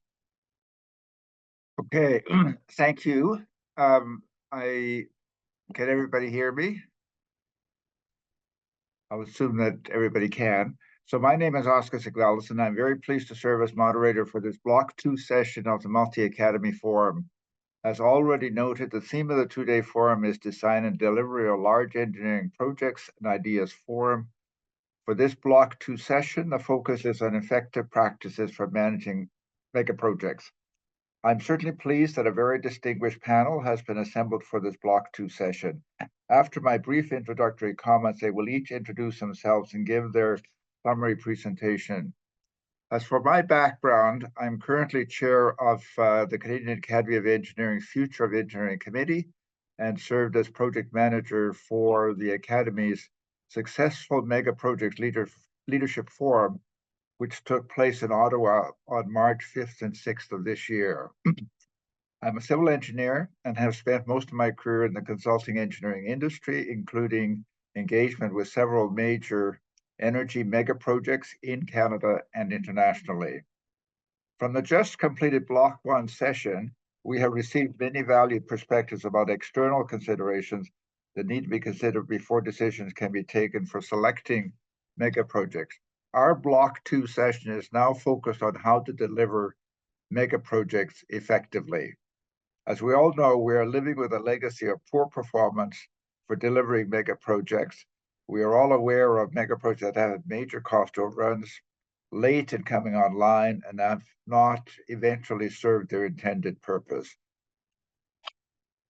This is the focus for this Block 2 session. To set the stage, I will provide some overview perspectives, which are really elaboration of what's already been covered. One, megaprojects involve a very large number of stakeholders, not only clients, engineers, construction and equipment suppliers, but also governments at the national, state, and municipal levels, environmental organizations, regulators, First Nations groups, etc. There also need to be broad-based public support for selected megaprojects. Two, there needs to be good planning for demonstrating the merits of selected megaprojects. The planning needs to be broader than simply demonstrating cost effectiveness, but also environmental preservation and enhancement of regional and local social benefits and job opportunities. Three, the process needs to be fully consider every stage of the project cycle, including planning, engineering, design, procurement, construction, installation, and commissioning. Four, there needs to be a proactive approach to risk definition and agreements on principles of risk sharing. The process for this Block 2 forum will begin with brief summary presentations by each of the panel participants. This will be followed by a brief discussion session, which I will moderate. At the end, each of the panels will provide very brief closing commentary on the challenges and next step. I will then close the session. The sequencing of the presentations will be as follows: James Marzocca, Mark Enzer, Peter Quinn, Lillian Barone. Without further ado, I now invite James Marzocca to give his presentation. Good. Thank you very much, Oscar. Appreciate it. And thank you for the invite. I'm very happy to be here. My special thought go out to our colleagues in Australia who always seem to get the bad end of the stick when it comes to the global broadcasts and so on. So we know that it's nighttime for you, so thank you for staying late. So my name is James Marzocca. I work for Hatch. I've got more than 40 years experience in delivering projects. I'm a project manager, and I've delivered projects for Hatch all over the globe, in all the continents except for Antarctica.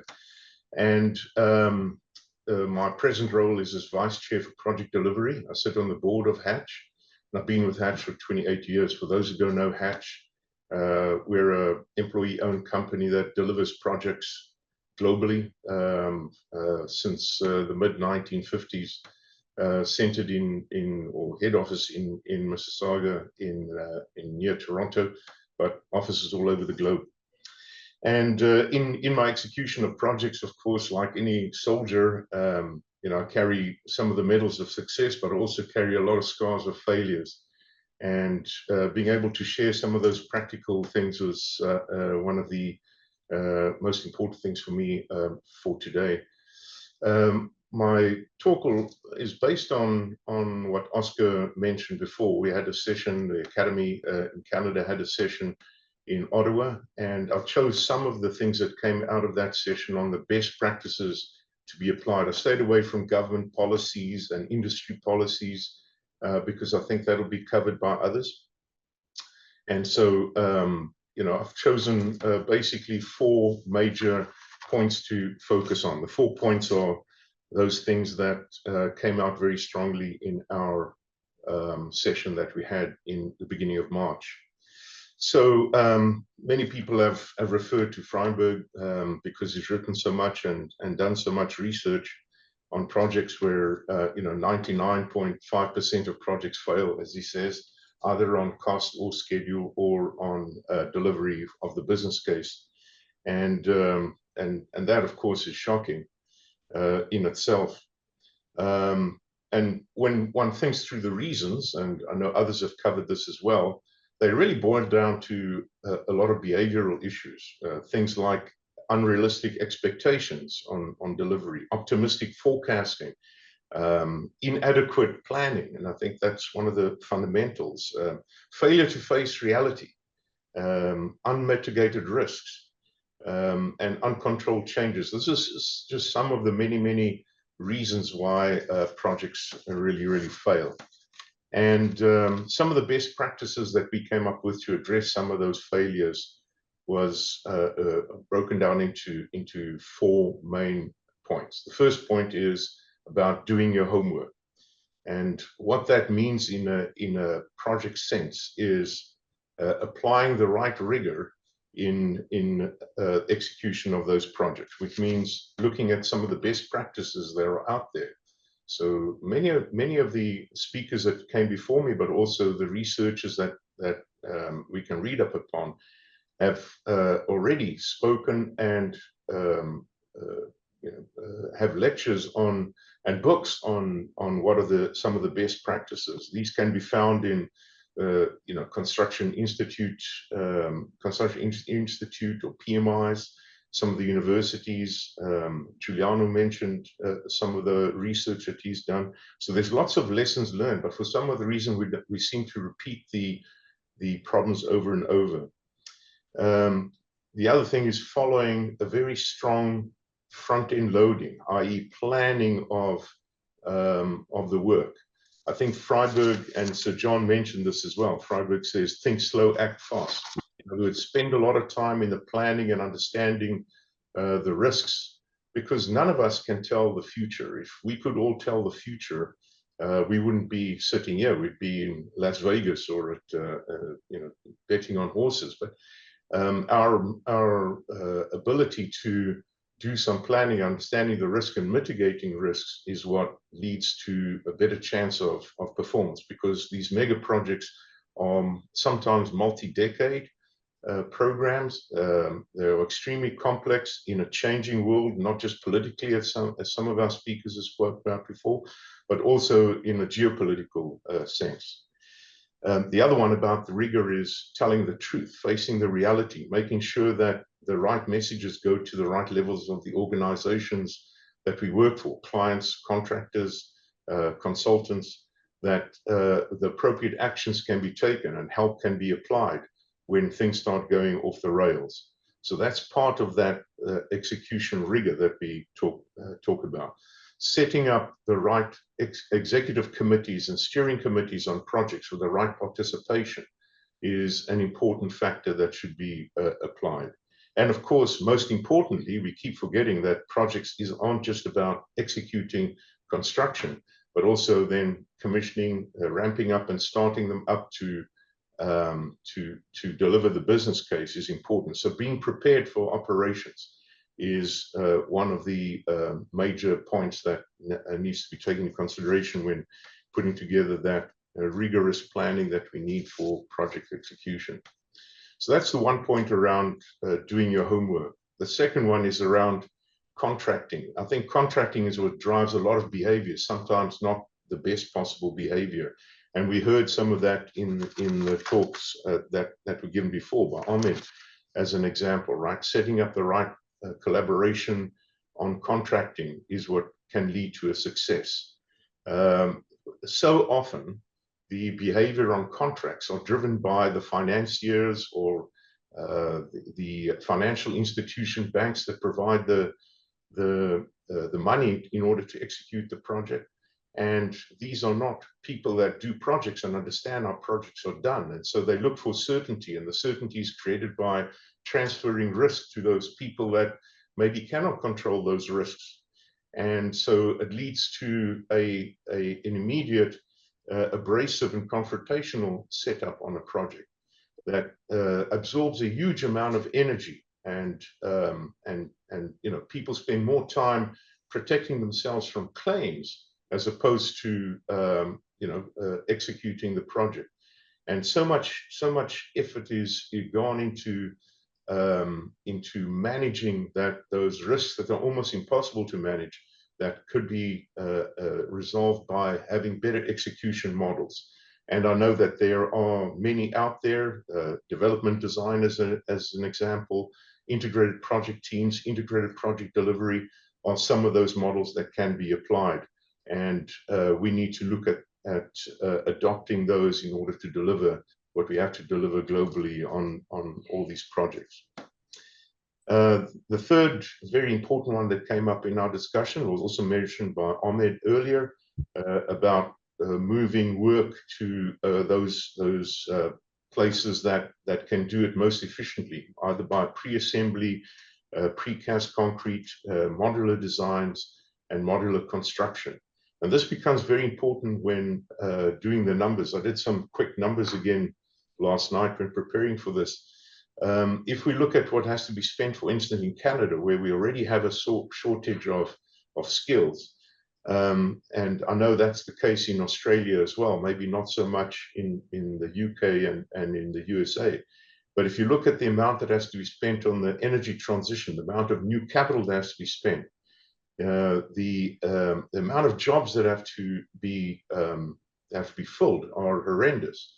Something like for every $1 billion of extra expenditure every year, it adds something like 2,500 new craft. These are welders and iron workers and electricians and so on that have to actually build everything that we design. And if you then multiply that by the 50-odd billion to 100 billion that has to be spent, these numbers become something like 200,000 new craft skills that have to be developed every year in order to execute these projects. But the same also applies to the engineers, the designers, the procurement people, buyers, expediters, materials management people, project controls people, planners and cost controllers that have to work on projects. The numbers are also horrendous, in the order of about 40,000 people per year that we need, and our universities and colleges can't keep up with this. So we have to look at different ways to execute the projects, and there are parts of the world, luckily, that we can go to in order to get that done. Already many organizations that do design have offices around the globe and are able to collaboratively deliver designs, but also construction of modules and pre-assemblies that can be then shipped to various places on site. And of course, this improves productivity and also improves quality and safety, etc. Some of those things that Ahmed had mentioned about getting, several 10,000 people in a high-rise evacuated should there be a fire. And then, of course, the last one that I want to talk about is digital delivery, using the tools that are becoming more and more prevalent in our industry in order to create standard designs, looking for ways to apply the digital delivery through digital twins as an example. The digital twins are not just good for the design and improve the productivity in design, but also, more importantly, improve productivity in construction, and most important, improve productivity in the operations in order for the operations to be as effective as possible. The use of these digital designs will lead us there. So I've just picked on those four, and of course, given the time, it's very hard to try and keep this to a very succinct discussion, but I'm sure that more points will come out in the other discussions that we'll have later on. So thank you very much, Oscar, and I'll pass on back to you.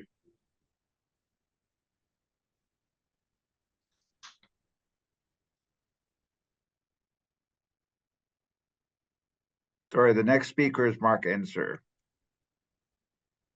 Hello, thank you very much. So I'm Mark Enzer. It's fantastic to be here. Thank you very much. I'm a strategic advisor in Mott MacDonald, and I'm a visiting professor at both the University of Cambridge and Imperial College London. Previously, I was the engineering manager on a £1 billion programme in the water industry, and I was the head of the UK's National Digital Twin programme. So what I hope I'll bring is a bit of a digital perspective to this.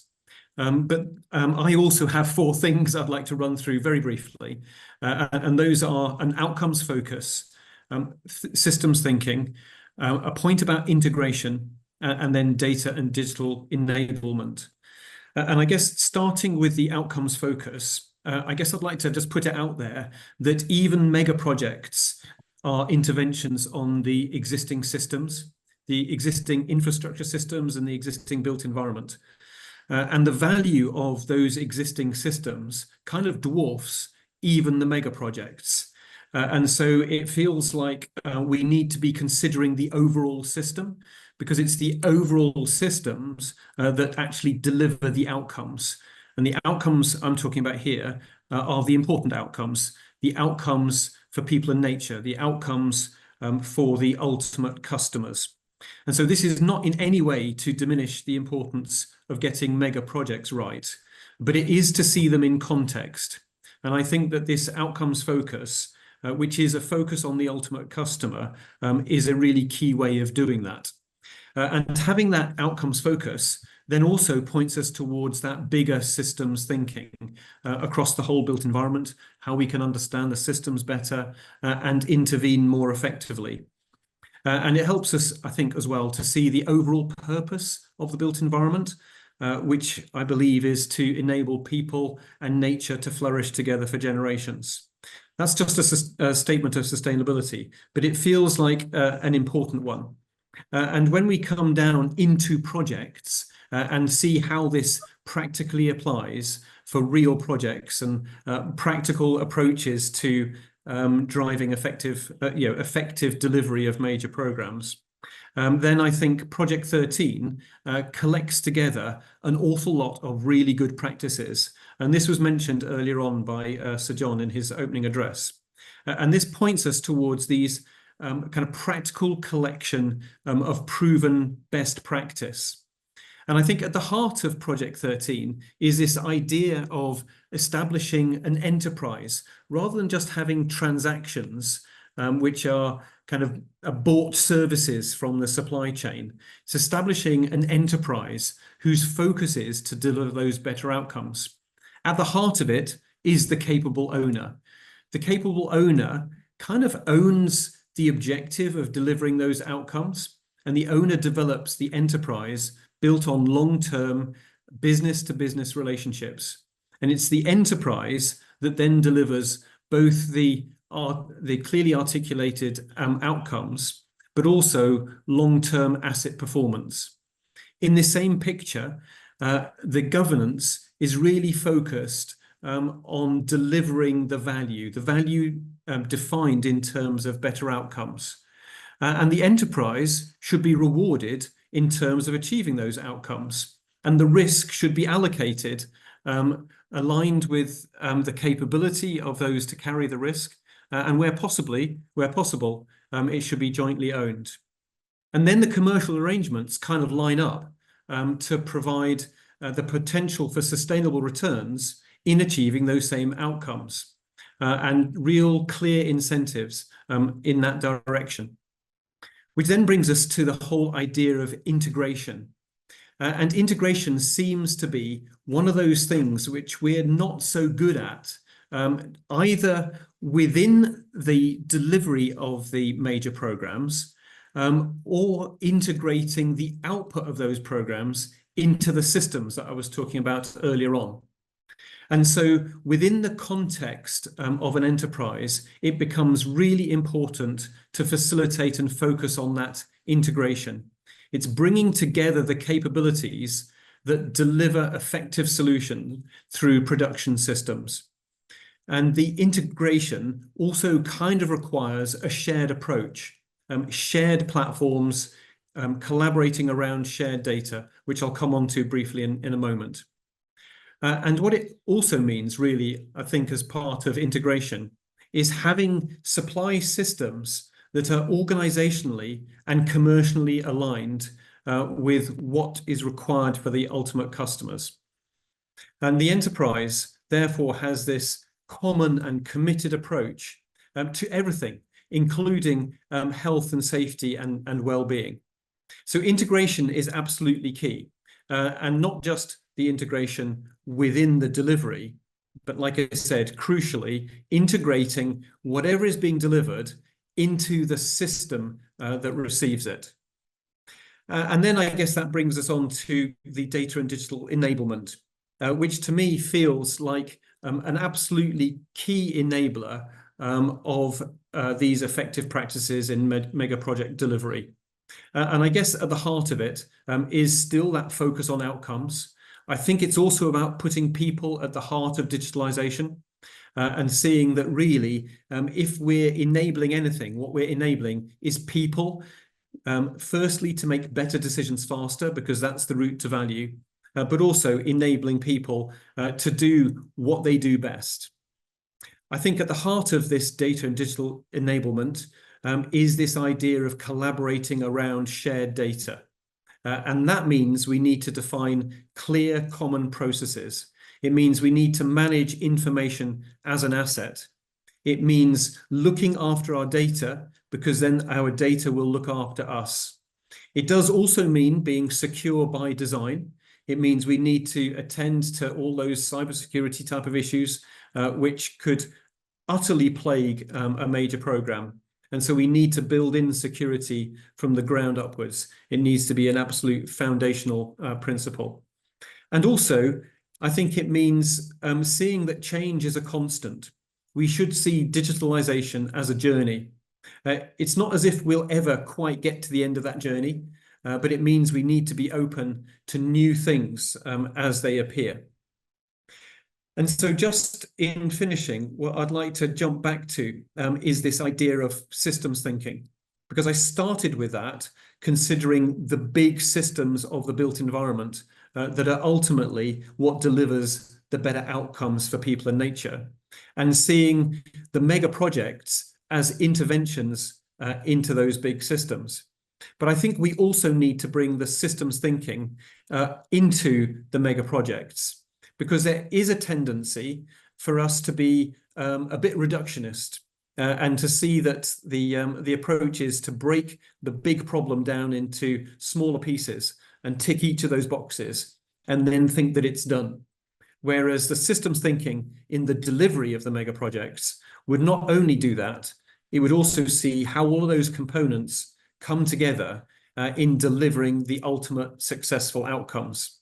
So I would definitely be advocating systems thinking through the delivery of these mega projects, but also in the bigger picture of the wider built environment.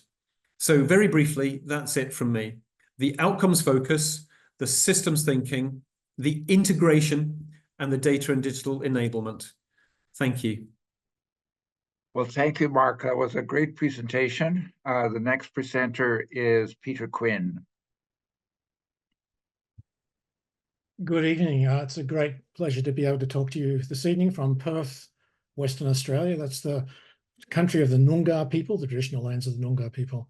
I'm Professor of Astronomy and Astrophysics at the University of Western Australia, but I've been involved for the last 30 years or more in the design, construction, and operations of large astronomical facilities on the ground. There are many astronomical facilities in space, but I've been particularly involved with those on the ground in America, in Southern America and Chile, in Europe, and also here in Australia.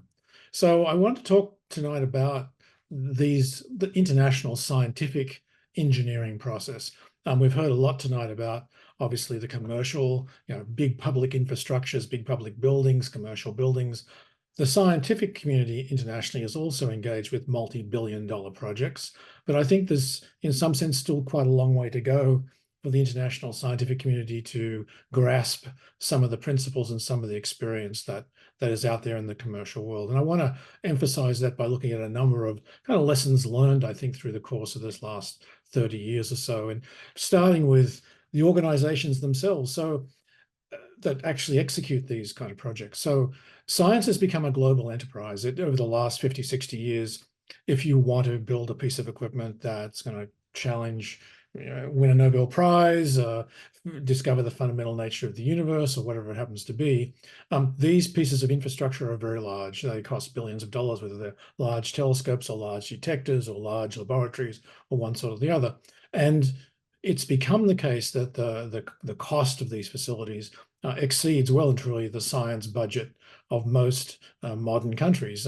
Most countries in the world spend a few percent only of their total GDP on scientific research, and so you doing a 2 or 3 billion euro project requires many countries to join together and form some sort of coalition. And so we've become a global science has become a global enterprise, and global participation is expected in all the phases, if you like, of the design, the development, the implementation, and then the operations of these global facilities. So you have to form some sort of international partnership to do this. And there's where some of the problems, I think, or some of the questions that we need to ask begin. So what sort of international organization do you need to build one of these facilities? Is it a lightweight consortium of willing people who want to do something, or is it something much more substantial, like a treaty level organization, intergovernmental body? And over the last 50 or 60 years, for the scientific community internationally, it's mostly been these intergovernmental bodies that have been the preferred tool of choice. That's governments joining together at the cabinet level, if you like, and making a treaty. It's like NATO-like treaties, but these are scientific organizations that get together, like the European Space Agency. These are bringing together of countries to do a particular piece of scientific infrastructure. So these intergovernmental organizations seem to be the way people have done this. I don't think there's been enough thought spent about other alternative models of the way these kinds of big projects can be done, but needless to say, these intergovernmental organizations exist.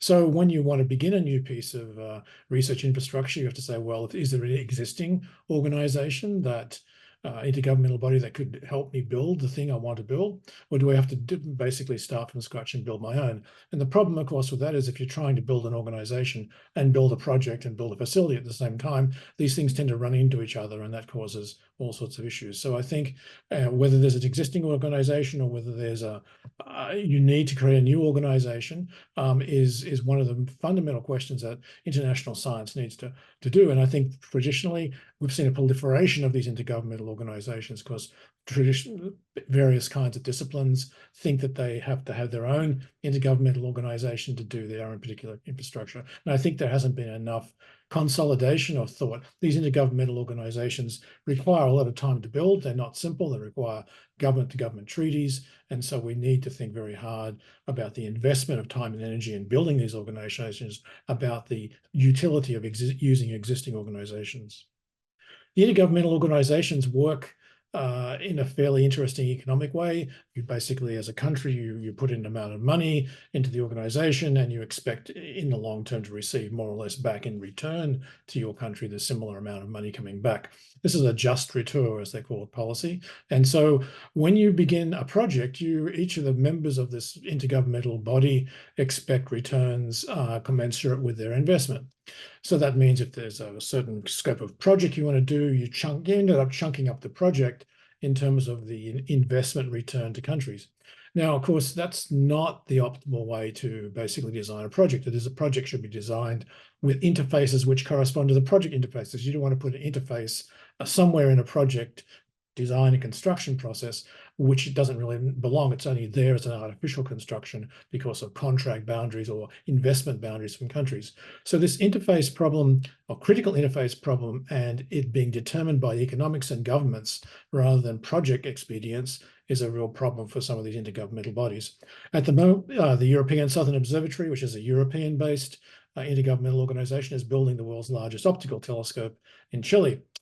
Optical telescopes have basically three parts: of the building where the telescope lives, the telescope itself, and then the instruments which sit on the telescope. So the interface between the building and the telescope is clearly a very important one. So ESO has actually decided this time around to make that one contractual entity rather than two contractual entities. And so that breaks, in some sense, the just retour equation for many countries, but it's the best thing to do for the project. And so this mindset of actually trying to chunk the project up to minimize the critical interfaces or to put the critical interfaces where they need to be is not subject to the way the project or the way the intergovernmental agency works. So that interface issue is one thing with intergovernmental bodies. I think the other one is contractual diversity. If you have intergovernmental bodies and they all want to have their own employees involved in various parts of the project, you end up with a multitude of different kinds of contracts. So the human capital is spread across many different kinds of contracts, and that creates all sorts, particularly if you're operating in multiple countries, creates all sorts of complexity with HR and also the overall visa construction of the project. So the human complexity, interface complexity, is something that you buy into with intergovernmental organizations. And I think in retrospect, I think astronomy and astrophysics, at least as one international science, hasn't thought enough about the possible balances between very lightweight and simple organizational structures versus these very complex governmental infrastructures. The other part of our astronomy, of course, is we want to put our facilities in the most remote places possible because we want dark skies or quiet skies or radio quietness being an issue. So we'd end up putting things in Antarctica or in the middle of a desert or in the top of a mountain, the extremely difficult places to build anything, let alone large-scale infrastructures. And so one of the things I think astronomy and astrophysics has underestimated is this external dependency on infrastructure in these remote sites, in particular power and roads and water, to name just three. In particular power, as I said, there are many international astronomical facilities, I think, which have underestimated the complexities of providing power to some of these remote sites. And I think that's, again, a problem which has come with not having enough experience, I think, as an international science, I think, is not as experienced as many other contractors in the global scale.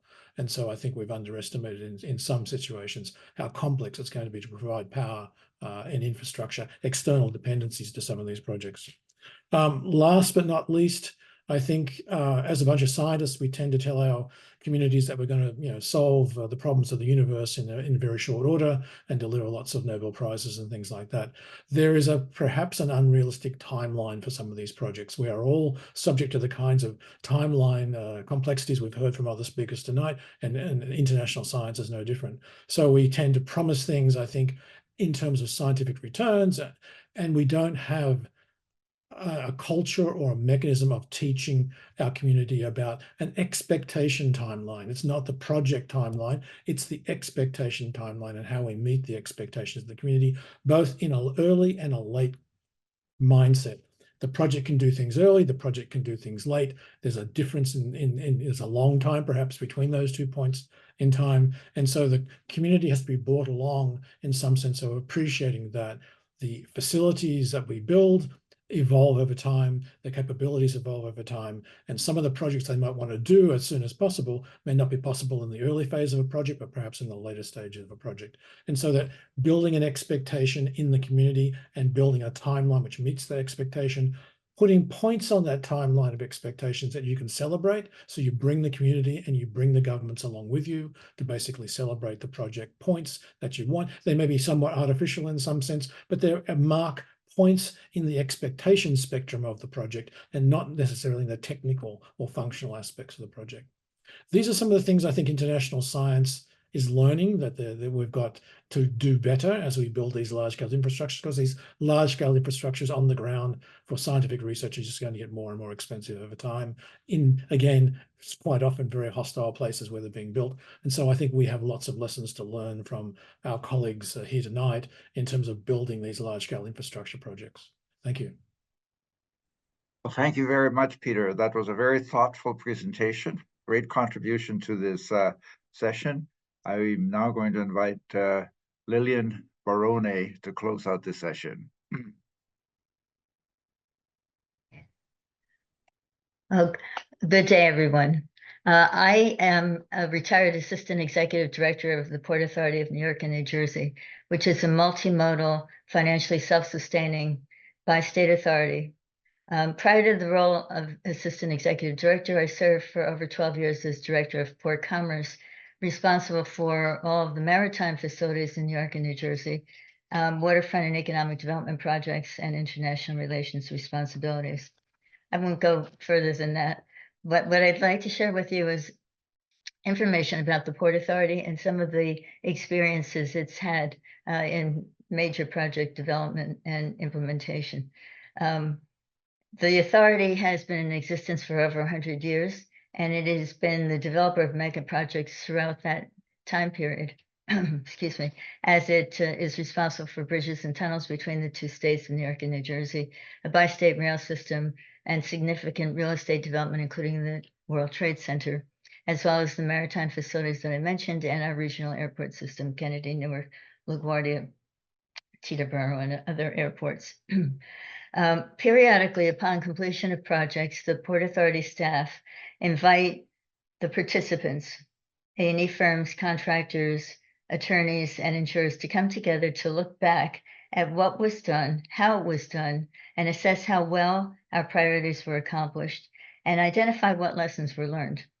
Often, these results are incorporated into the Port Authority's business practices, or perhaps into some of the supplier practices. But sometimes they're not. A similar analysis is also undertaken as the authority plans new projects for implementation before RFQs and RFPs are issued. And so I'm going to use a couple of examples today. For example, a recent effort was initiated for the Port Authority Bus Terminal Project, which is a $10 billion project. It's been about 20 years since the project was first initiated in terms of the thinking and beginning designs of what might eventually happen at the current Port Authority bus terminal site. In essence, why we do this, or why it does this, the authority is looking to create better bid requests. It wants to tighten scope, statements, schedule, and budget. And of course, it wants to describe expectations and to have the bidders understand the political and community concerns, along with the identification of threats that might be possibly dealt with and that need to be incorporated into the thinking as we start forward with the planning, design, and construction of these projects. Our overall goal is to get the project done while protecting the authority's risk appetite. So do all the parties come away from this process satisfied? No, obviously not. But some of the issues and strategies that they use to deal with challenges and opportunities noted in the process are things that I think some of us have talked about already or may be of interest and that we can talk about further. The first graphic, please. This chart, which is going to be coming up on your screen in a minute, displays the priority mega projects, thank you, in the New York, New Jersey region. They represent about a 10-year, $200 billion project agenda. The Port Authority projects are on the left-hand side of the screen, and other agency projects are on the right. And they are significant, substantial transportation and other major infrastructure projects. Okay, you can take that off, thank you.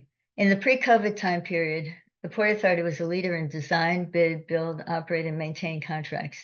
Examples include the George Washington Bridge Bus Terminal, the JFK and Newark Liberty Air Trains, the raising of the Goethals Bridge to accommodate the latest generation and potential future generation of cargo vessels, and excuse me, and of course, JFK's Terminal 4. It was an owner's market during that time period, and not many firms had the staff and experience to capably take on mega projects without joining in partnerships or joint ventures. These arrangements did enable teams to fulfill bonding requirements, combine workforce to achieve volume and skills needed, and to give the team the ability to meet schedule and budget requirements in accordance with their bids. They also needed to have the best project management teams capable of anticipating interactions, oversights, and issues, areas that we sometimes fail at. Their assumptions included the expectation that the Port Authority wouldn't change scope and that documents could be reasonably expected to be accurate and relied upon. I'm going to use LaGuardia Airport redevelopment as an example. The public and private partners project was run by a concession, LaGuardia Gateway Partners, to redevelop Terminal B with Vantage Airport Group leading the project. LaGuardia Partners included Meridian, Skanska Walsh, joint venture with HOK and WSP responsible for the design and construction, and JLC Infrastructure as developer and equity investor. Quite a number of participants. This was a $5.1 billion project, which included new terminals, transportation access, more taxi lanes, and passenger amenities, as well as new parking options.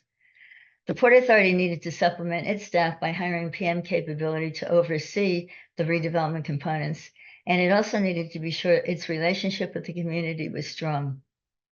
Because of the complexity of rebuilding the airport while it continued to operate, and while it was serving and potentially impeding the lives of residents surrounding the facility, it had to customize the project plan and schedule, work closely with community boards and city agencies, and the concessionaire to hire and train local workers and commit to major efforts to bring local businesses into the airport concession space.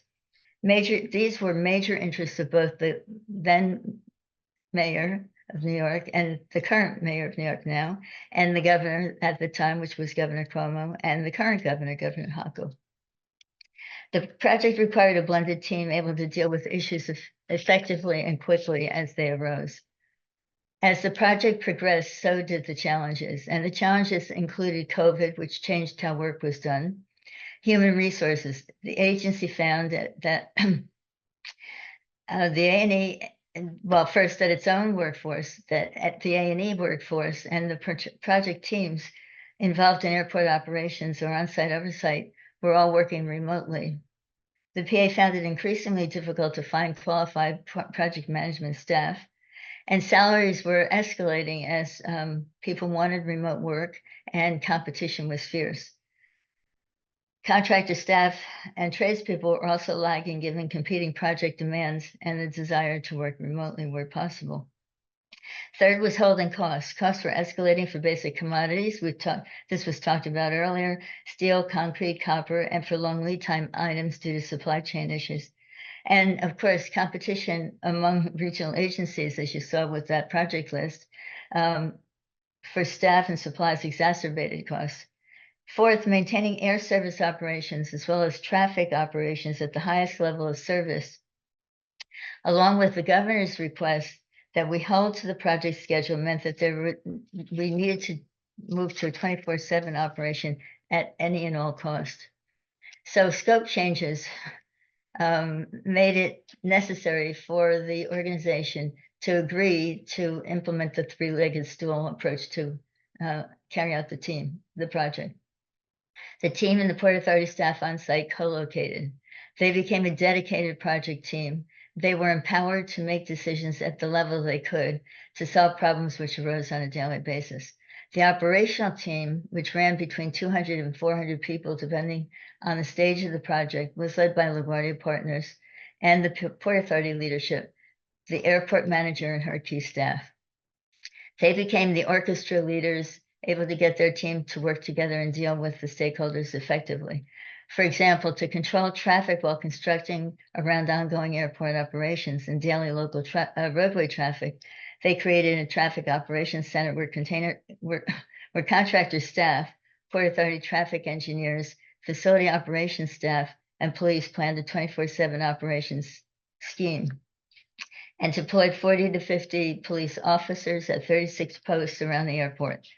The partnership had to give the on-site leader the reins, and the Port Authority needed to act more quickly on decisions from headquarters. Clearly necessary when you think about all of the organizations involved in the project. That led, from the authority's point of view, to daily meetings with the executive director of the authority, who was able to address issues and give answers to staff as they needed them. During the later phases of the project, the passage of the Infrastructure Investment and Jobs Act created a significant flow of capital into the region, and competition was further exacerbated among public agencies and private owners for all of the capabilities I outlined before as necessary. Concern was growing at the same time over city office vacancy rates and transportation facility usage levels and income given remote work levels. And air passenger usage, while climbing, was still not at pre-COVID levels. At the same time, the team was working to implement very aggressive new MWBE and service-disabled veteran requirements, which were different than past efforts and expectations. The authority had made a commitment to the governors that they would implement these programs and bring as much and as many both organizations and individuals into these concession spaces as possible. Project risk factors increased. The LaGuardia project was completed in 2022 and has since been recognized as one of the best airports in the world. Were there claims? Absolutely. And fortunately, they were worked through to, I think, everyone's satisfaction. But what did we note as the authority began to think about the meeting and dialogue for the estimated $10 billion bus terminal project? First, risk. If the risk likely to be faced can't be estimated, as we cannot be sure necessarily of things like wars, supply chain issues, labor availability or unrest, complicated operations and specific requirements, including the MWBE and service-disabled veteran requirements. We found that we couldn't really realistically assign the risk to everyone's satisfaction. Contractors were not interested in big long-term project contracts. They prefer now 2 to 4 year contracts with a well-defined scope, a clear sense of the common risk, the risks they would be expected to carry, and the risks the authority is going to carry. We also found that there are few contractors willing to enter into the New York, New Jersey marketplace because it's so complicated. So now the authority is focusing on cost escalation provisions in the contract discussions. Third, staffing. Gen Z, millennials, and boomers are a complicated mix of staff, expectations, and work arrangements. While yes, more women were attracted to the job market, and we see more in the authority and on all of the contractors with whom we work, the enrollment of graduating engineers has declined. Expectations differ significantly regarding commitment, loyalty, salary, and promotion demands. In-office time is still a range of 1 to 3 days per week. Remote work is expected and recognitions are expected, even though skill levels and work hours differ significantly. Mentoring and socialization are very different than they were for the pre-COVID workforce, and it's difficult in a number of cases to judge performance. One suggestion is to work with university engineering and business programs to implement course additions, which are taught by adjunct professors with real-world megaproject experience and who can explain and help younger professionals to understand why some of the values of the boomer and Gen Z and millennial eras are important for them to consider and perhaps adopt. Market dynamics will continue to fluctuate, particularly as a result of the federal funding levels. So those impacts need to be anticipated and incorporated into the planning, budgeting, scope, and schedule statements. As a strategy, the authority is thinking about designing for mobility futures in order to address operational and modal issues. For example, and this was also mentioned before, Uber and Lyft are inundating roadway and terminal frontages. Electric vehicles and electric vertical short takeoff and landing vehicles are likely to impact shorter trips. Autonomous vehicles, connected vehicles, and self-parking vehicles all are expected to have an impact on roadway and parking facilities at our facilities. So too will congestion pricing. So questions include the first, most important one, are the designs we propose to implement adaptable? How does the authority incorporate responses to issues like climate change, the rain events leading to more frequent and more significant flooding of roadways and facilities, sea level rise leading to raising facilities and new operational strategies, wind events, including possible tornadic activity, which in the past we haven't experienced much here, but now is becoming more likely, which leads to the redesign and construction of possible threatened facilities, especially at the airports and seaports. Heat impacting facility operations and indoor construction staff who may not be able to work in excessive heat. And what's the impact on materials and construction design schedules and costs? And of course, air quality community exposure, medical issues. Yes, the authority was the first in the world to commit to GHG reductions in accordance with the Paris Accords as a transportation authority. Those reductions are leading to changing our equipment. But the question is, what investment and incorporation of new energy sources are we looking at? And again, are our designs adaptable to allow those? And of course, as I mentioned a couple of times already, governance and the flow of capital into the system through federal, state, and authority resources needs to be better anticipated and incorporated. So in order to understand these issues, the authorities work to identify impediments and opportunities and is participating in developing solutions, sometimes in partnership with other agencies or with our contractors and venture partners. Some of the strategies it has implemented include dialogue with contractors, the attorneys, and our own attorneys and insurers to examine risk types, options, and alternatives. Everyone recognizes there are too many layers between a concessionaire and the owner, and that may cause contract firms to lose an understanding of priorities.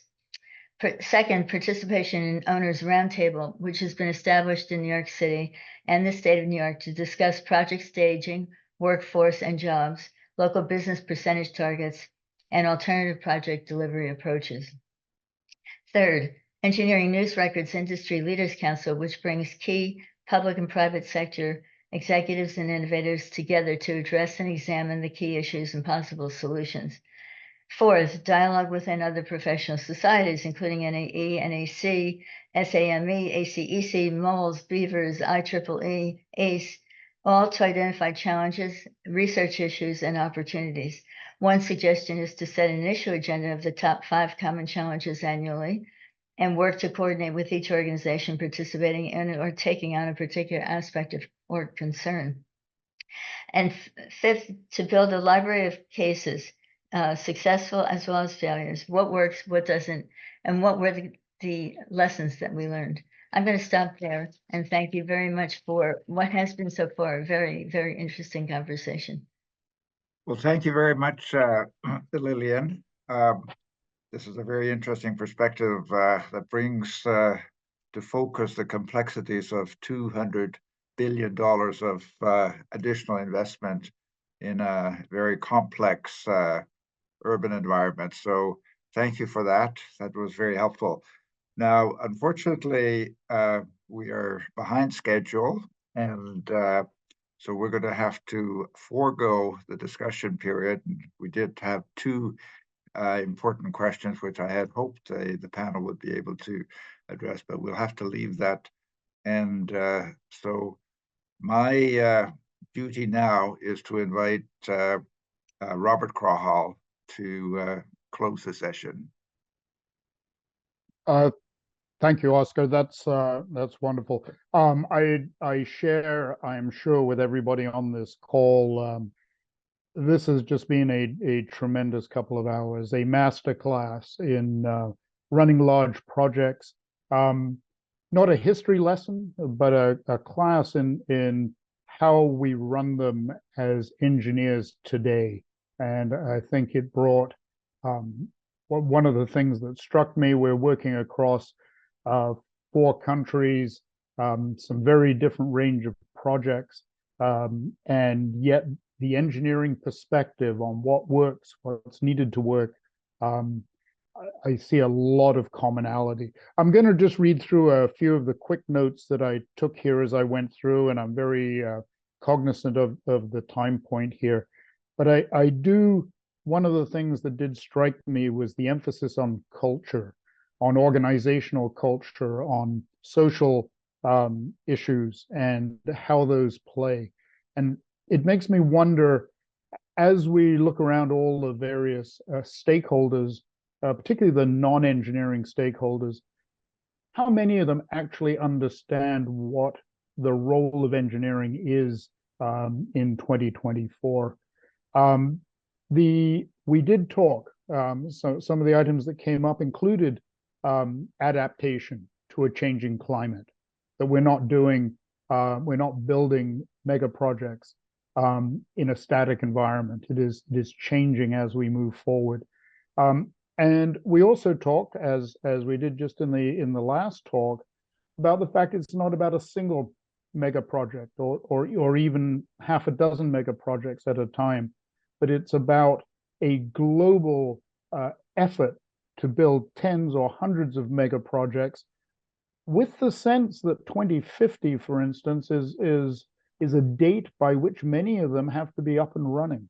And if everything runs over time, as Bent Flavberg documented, what does that mean for a date like 2035 or 2050? A lot of emphasis on contract regimes, which I think needs to be raised much higher in both the political and the client context. Systems thinking, the role of risk management, how we are building skills pipelines. Yes, we do need more women, more visible minorities, more indigenous engineers, but who making up their minds about a career in engineering today has a good grasp of what we just discussed in the last couple of hours. The importance of C-suite skills and governance structures, and why they're different for multiple mega projects than they are perhaps for many smaller projects.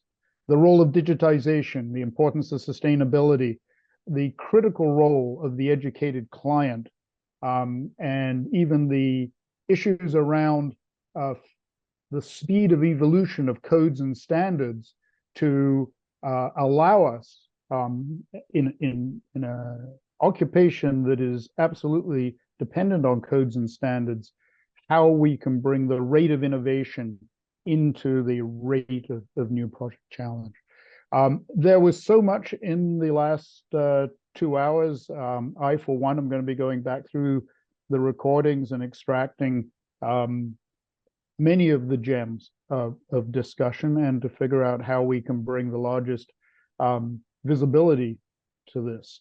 I'm very much looking forward to tomorrow's session. And with that, I would like to thank all of our panelists, organizers, for what has just been a very, very interesting morning. Morning for me, nighttime for you, wherever you may be. And look forward to doing more of this. Thank you so much.